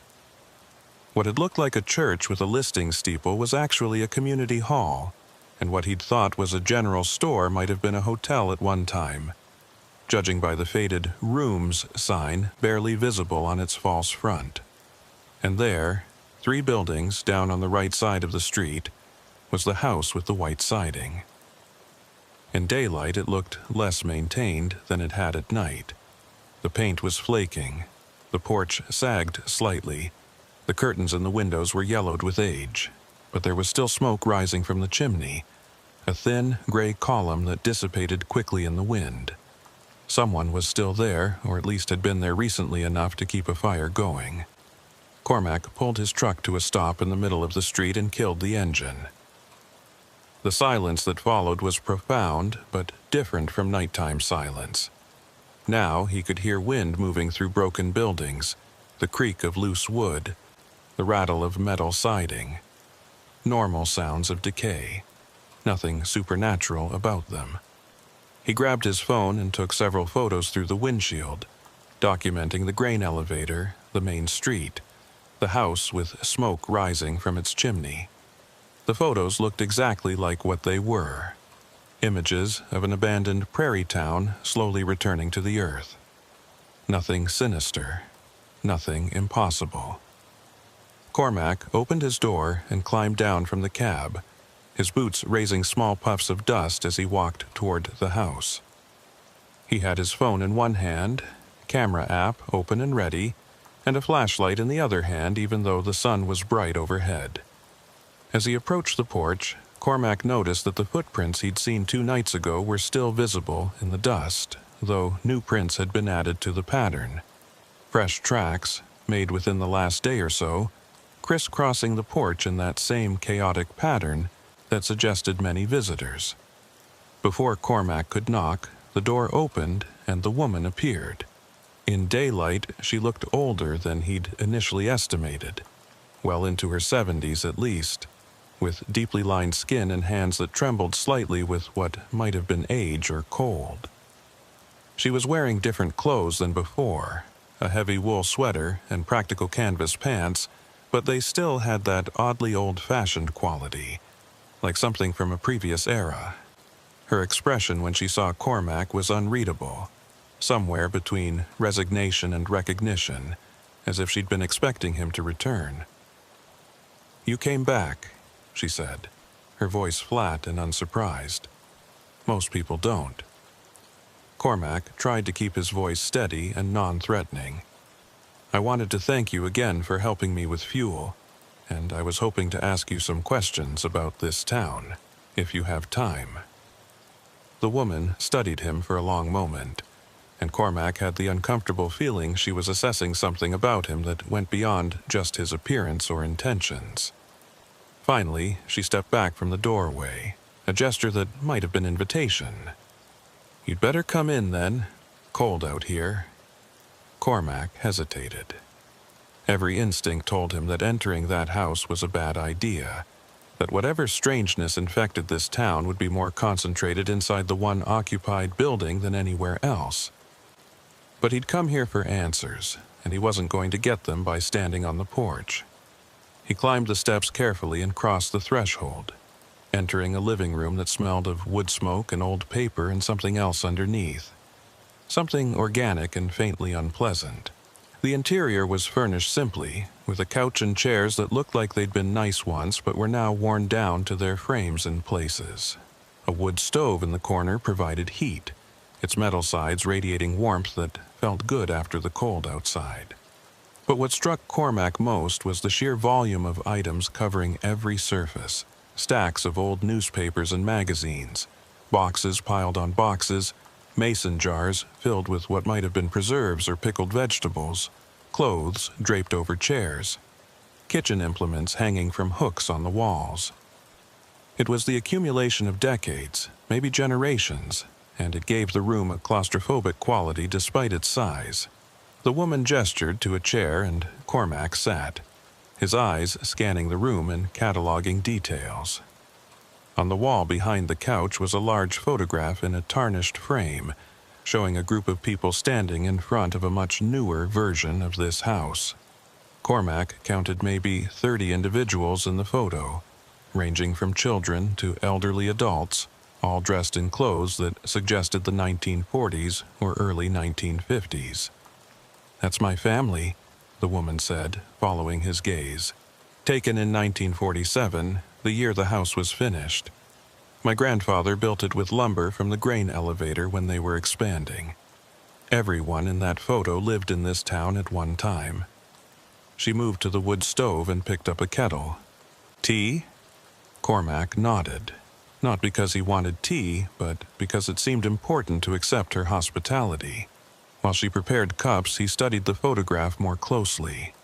The people in it looked happy, or at least content, standing in front of a house that represented stability and permanence in a landscape that offered neither.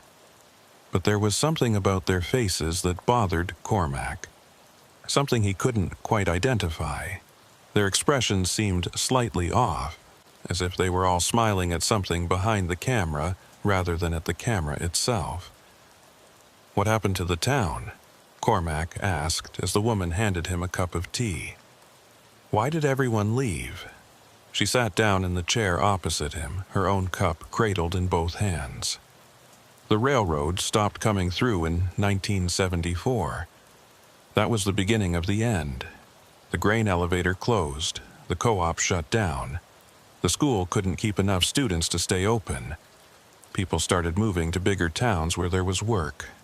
By 1980, there were maybe 10 families left. By 90, just 3. By 2000, just me. She sipped her tea, staring into the cup as if reading something in the leaves at the bottom. My husband died in 1998. Cancer. After that, I was alone. But this is my home. And I stayed. Cormac felt a pang of sympathy mixed with confusion. But how do you manage out here by yourself? Groceries, medical care, utilities. The woman waved a hand dismissively. I manage, have a truck, drive to Assiniboia when I need supplies. Solar panels on the roof for electricity. Well, for water. I don't need much. It was a plausible explanation, but something about it didn't quite fit. Cormac hadn't seen a truck parked at the house last night, though he supposed it could have been in a garage or shed he hadn't noticed. "Can I ask your name?" Cormac said, pulling out his phone. "I'd like to document this if that's okay. Your story about staying in a town after everyone else left, it's remarkable." The woman's expression tightened slightly, and she set her cup down with a sound that was louder than necessary. "Hester Longridge. Been a Longridge since I married in 1952, was a Cuthbert before that, and I'm not sure I want to be documented, young man. I value my privacy." Cormac lowered his phone. "I understand. I'm sorry. I don't have to take pictures or record anything if you're not comfortable, but I am curious about something. 2 nights ago when I was here, I saw footprints on your porch. A lot of them, more than just yours. Do you get visitors?" Hester's face went carefully blank and she was silent for several seconds before responding. "Neighbors stop by sometimes, other people who stayed in the area." It was the first thing she'd said that Cormac knew with certainty was a lie. There were no neighbors, no other occupied houses for kilometers in any direction. He'd seen that from the road, had confirmed it with satellite imagery. He decided to push a little harder. "Mrs. Longridge, I need to be honest with you. Something strange happened to me when I was here before. I lost time, about an hour that I can't account for. My phone's location history has a gap where this town should be recorded. And the fuel I got from the co-op pump, it seemed to be too fresh for a tank that's been sealed for decades." Hester stood up abruptly, her cup clattering to the floor and spilling tea across the worn carpet. "I think you should leave now." Her voice had changed, become harder and colder, and Cormac could see tension in her shoulders that hadn't been there before. "You got your fuel, you went on your way, that's the end of it. You shouldn't have come back." Cormac rose slowly, hands visible and non-threatening. "I don't mean any disrespect. I'm just trying to understand what's happening here." Hester moved toward the door, clearly expecting him to follow. "Some things aren't meant to be understood. Some places should be left alone. You're not from here. You don't know how things work out on the prairie. Old places have old rules, and breaking those rules brings nothing but trouble." Before Cormac could respond, there was a knock at the door. Not a normal knock. It was rhythmic and precise. 3 sharp raps, followed by 2 softer ones, followed by 3 sharp ones again. Hester froze, her face draining of color so quickly that Cormac thought she might faint. The knock came again, the exact same pattern, and this time Cormac heard voices outside. Multiple voices speaking in unison, saying something he couldn't quite make out. Hester grabbed his arm with surprising strength, her fingers digging into his jacket. "Don't open that door," she hissed. "Don't look at them, don't speak to them, don't acknowledge them in any way." The fear in her voice was genuine and absolute, and it sent Cormac's own fear spiking upward. "Who is it?" he whispered. "What's out there?" Hester pulled him away from the door, backing deeper into the living room. "The others. The ones who didn't leave when they should have. They're still here, in a manner of speaking. They come around sometimes, especially when there are visitors. They don't like visitors." The voices outside grew louder, and now Cormac could make out words. "Join us inside, Mrs. Longridge. We know you have company. We'd like to meet him properly." The tone was pleasant, almost cheerful, but there was something fundamentally wrong about it. The voices were too similar, like a chorus singing in perfect unison, and the words had a stilted quality, as if being read from a script. Cormac moved to the window and carefully pulled back the curtain just enough to see the porch, and what he saw made his breath catch. There were people out there, at least a dozen of them, standing on the porch and in the yard beyond. But they weren't moving naturally. They stood too still, their posture too rigid, their faces all turned toward the door with identical expressions of anticipation. And their clothes were wrong, decades out of date, the same styles Cormac had seen in the 1947 photograph on the wall. As he watched, one of them turned to look directly at the window where he stood, and Cormac saw that their eyes were clouded over with a milky white film, like cataracts but covering the entire surface. The figure smiled, showing too many teeth, and raised one hand in a slow wave.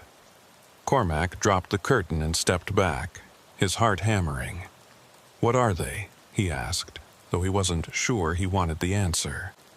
Hester had moved to the opposite side of the room, as far from the door and windows as possible.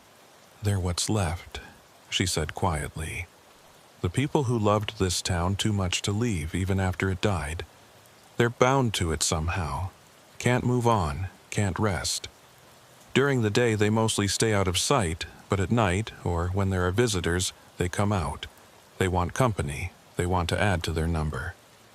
The knocking came again, more insistent now, and Cormac heard the doorknob rattle as someone tested it. "Mrs. Longridge, don't be rude. You've always been such a good neighbor, such a pillar of the community. Surely you can spare a few minutes to chat with old friends." Hester's voice was barely a whisper. "I'm not like them. I'm still alive, still real, but I can't leave either. Been here too long, become too much a part of this place. I'm trapped between what they are and what you are, and every day it gets harder to remember which side I'm supposed to be on." Cormac pulled out his phone, intending to call for help, but the screen showed no signal. 0 bars, emergency calls only. He tried anyway, dialing 911, but the call wouldn't connect.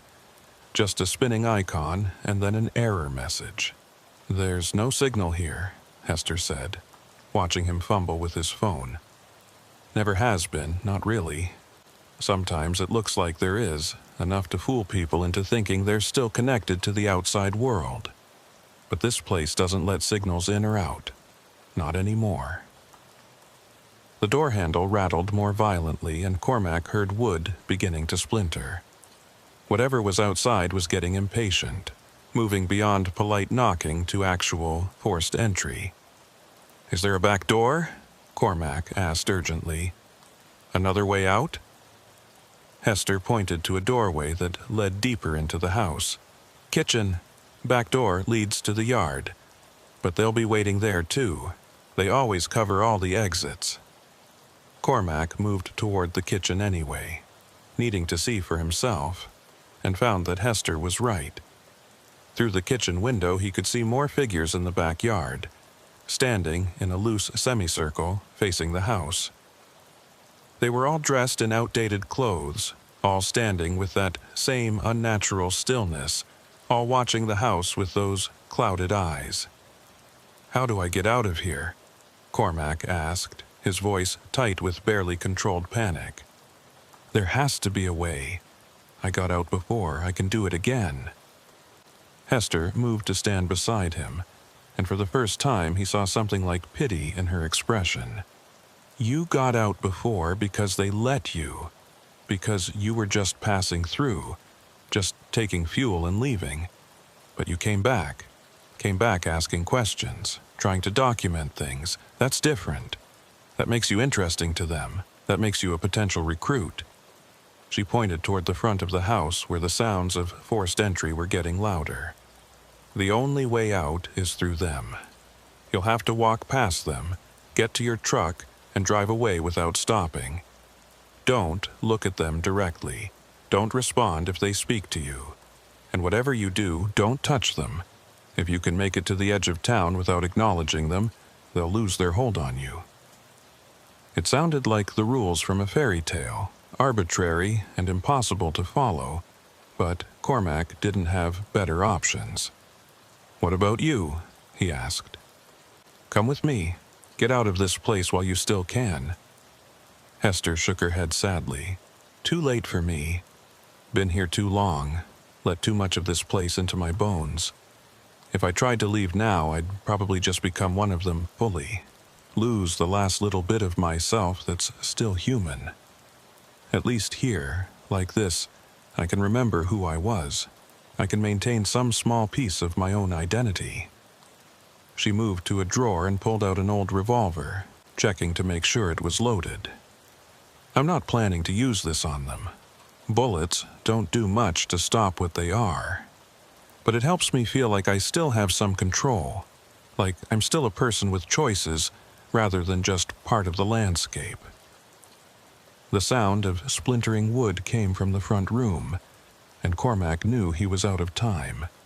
He moved quickly back through the living room toward the front door and saw that it was bowing inward, the frame cracking under sustained pressure. The voices outside had risen in volume and excitement, a chorus of overlapping phrases that created a sound like wind through a tunnel.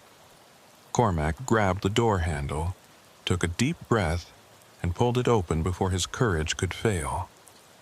The figures on the porch fell silent immediately, their attention snapping to him with predatory intensity. Up close, Cormac could see more details. Their skin had a waxy quality, like old paper, and their clothes were immaculate despite being decades out of style. They all wore slight smiles, exposing teeth that were too white and too uniform, and those clouded eyes tracked his movement with an awareness that was definitely not human. "Hello," said the figure closest to him, a man wearing a 1950s-style suit with a narrow tie. "We've been hoping you'd join us. Mrs. Longridge has been monopolizing your time, and that's hardly neighborly. We have so much to show you about our wonderful town." The others nodded in unison, still smiling, still standing in their unnatural stillness. Cormac remembered Hester's instructions. Don't acknowledge them. Don't make eye contact. Don't respond. He stepped forward onto the porch, moving sideways to slip past the closest figures, and they tracked his movement with their heads, but didn't reach for him. Not yet. The walk from the porch to his truck felt like the longest journey of Cormac's life.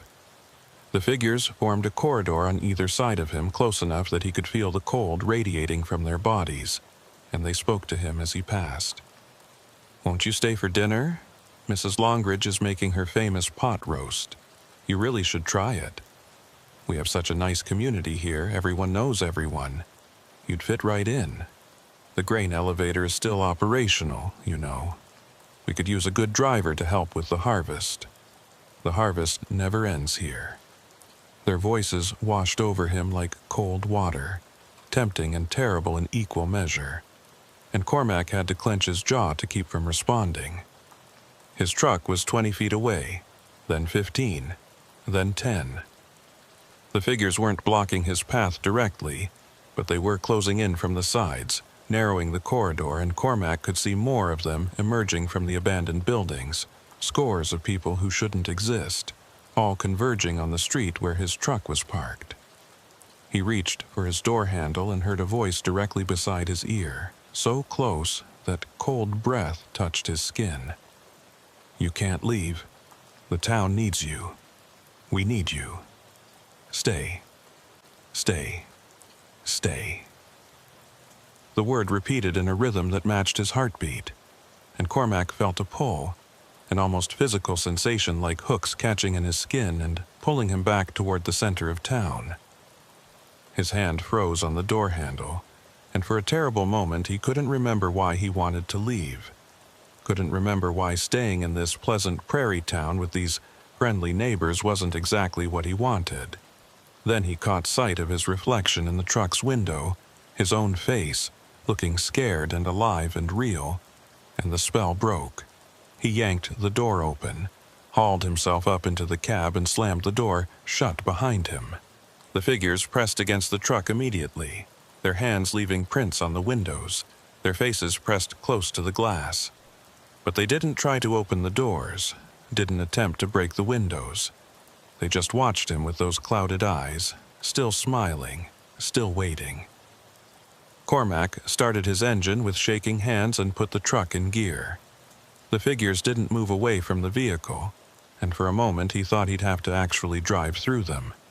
But as his truck began to roll forward, they melted back like smoke, disappearing into the spaces between buildings or simply fading from view.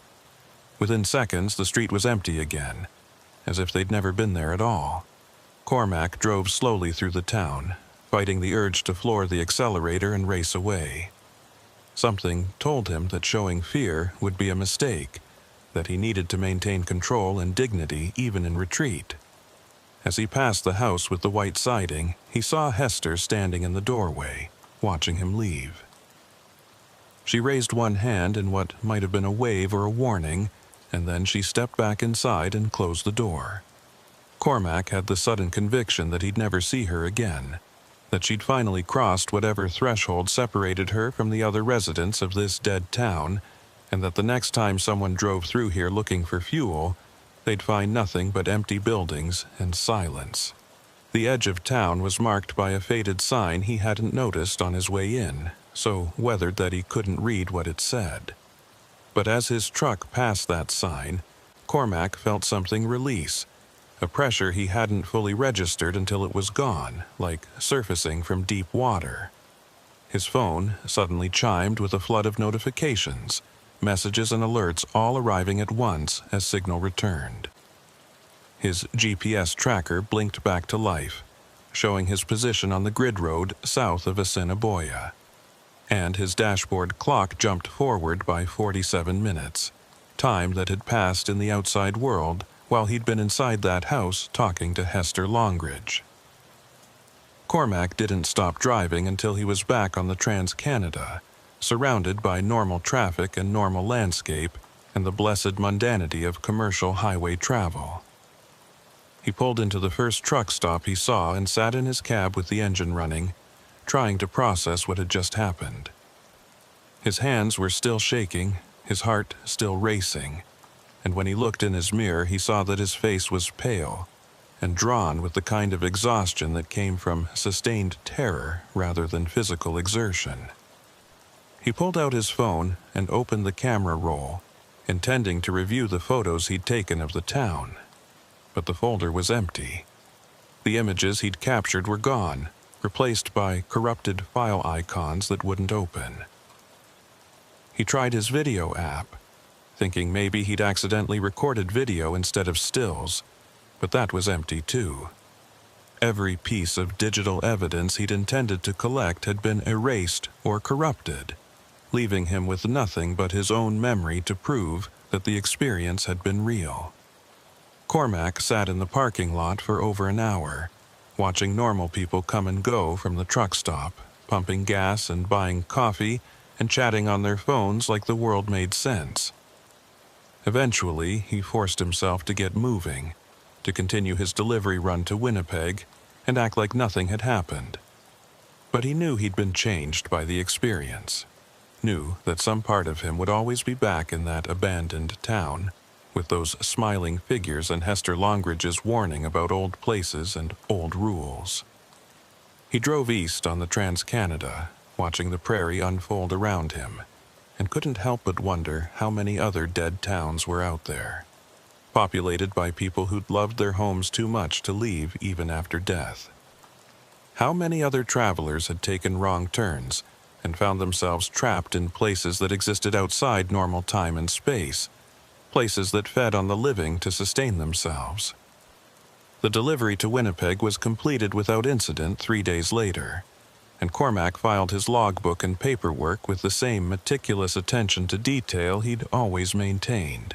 But there was a gap in his records that couldn't be explained away. Those missing 47 minutes from when his GPS tracker had gone offline until it had come back. His company's safety department flagged it for review, and Cormac was called into a meeting to explain the discrepancy. He told them a simplified version of the truth, that he'd stopped in an abandoned town to check his load securement and had lost track of time. The explanation was accepted, but noted in his file as a concerning lapse, and Cormac knew that too many such incidents would eventually cost him his job. After that, he avoided grid roads entirely, sticking to major highways and authorized routes even when they added time and distance to his deliveries. He never mentioned what had happened to other drivers, never posted about it online, never tried to find that town again.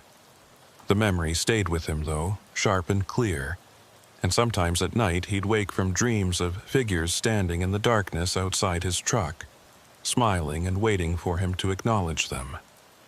6 months after his experience, Cormac was hauling a load through Saskatchewan on the Trans-Canada when he passed a highway sign he'd seen hundreds of times before.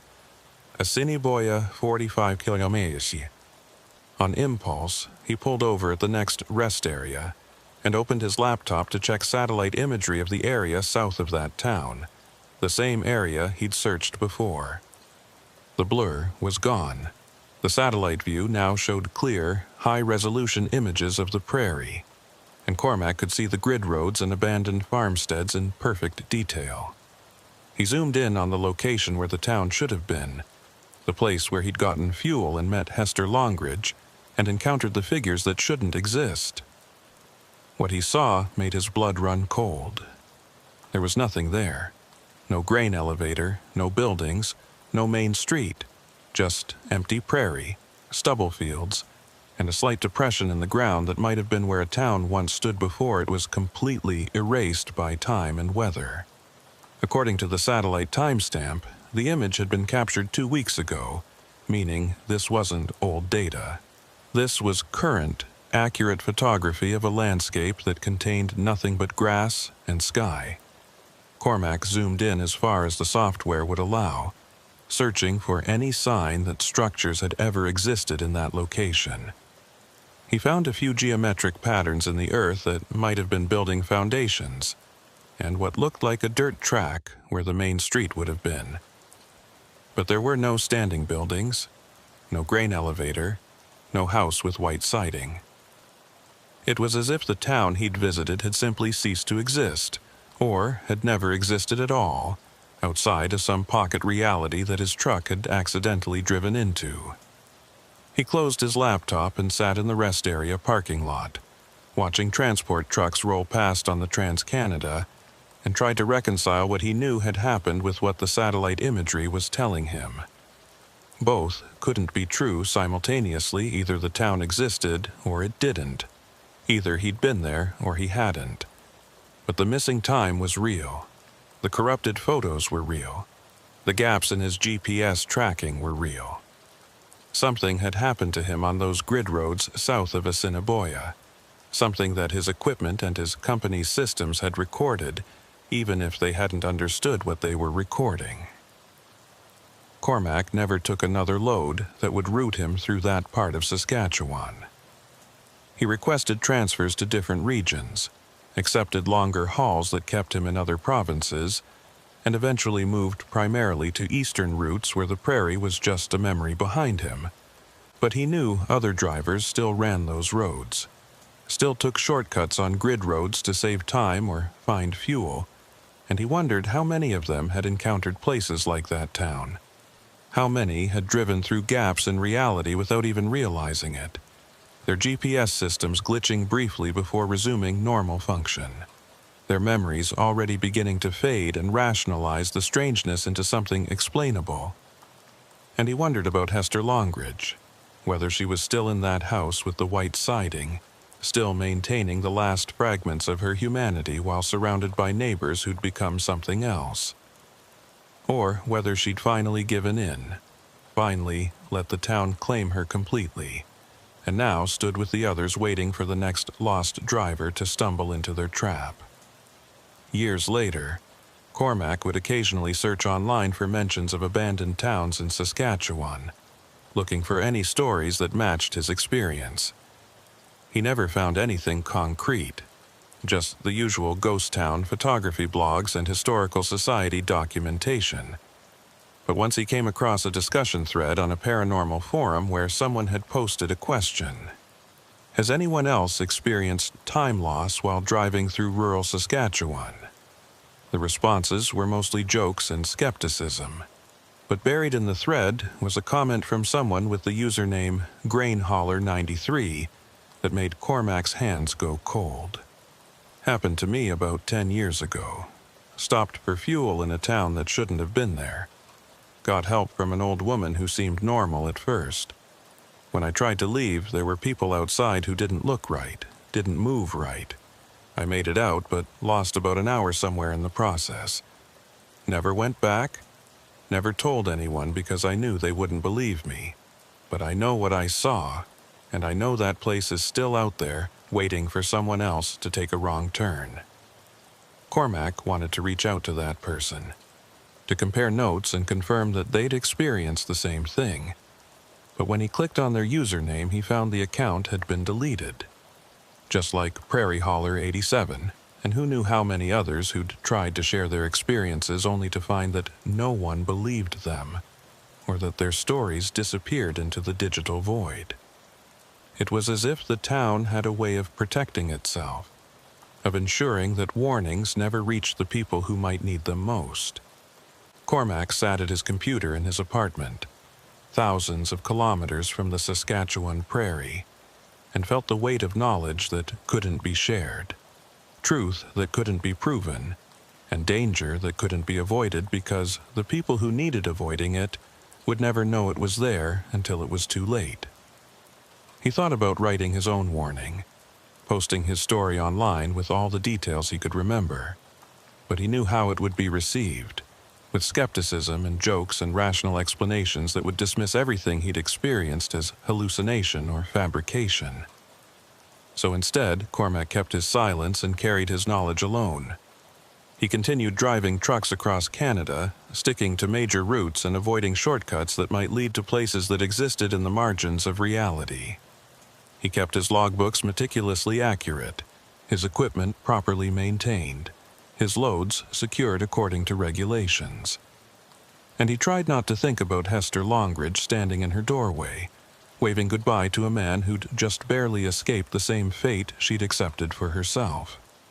Sometimes, late at night when he was pulled over at a rest stop trying to sleep, Cormac would turn on his CB radio and scan through channels, listening to the chatter of other drivers out there in the darkness. Mostly, it was mundane stuff. Weather reports, traffic conditions, complaints about dispatchers and delays. But occasionally, he'd hear something strange, a voice that didn't quite belong asking questions about abandoned towns, or reporting lost time, or describing encounters with people who didn't seem fully human. When that happened, Cormac would grab his handset and try to respond, try to offer whatever warning or advice he could. But his transmissions never seemed to reach the drivers who needed them most. Just static and silence and the frustrating knowledge that history was repeating itself somewhere out there on a dark grid road. The prairie kept its secrets, and the dead towns kept their residents, and drivers kept taking wrong turns that led them to places they couldn't explain afterward. And Cormac kept driving, kept watching his mirrors for signs of something following, kept checking his GPS for gaps that might indicate he'd driven through another pocket of wrongness. He'd gotten out once, but he knew with absolute certainty that he'd been lucky rather than skilled, and that luck had limits that skill didn't. The town, whatever it had been, whatever it still was, remained out there south of Assiniboia, waiting in patient hunger for the next traveler who needed fuel or shelter, or just a place to rest for a few minutes.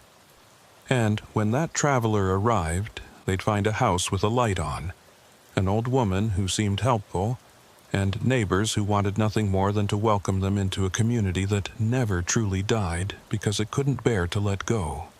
Cormac had seen that future reflected in those clouded eyes and those two white smiles, and he knew it was a fate he'd escaped by the narrowest of margins.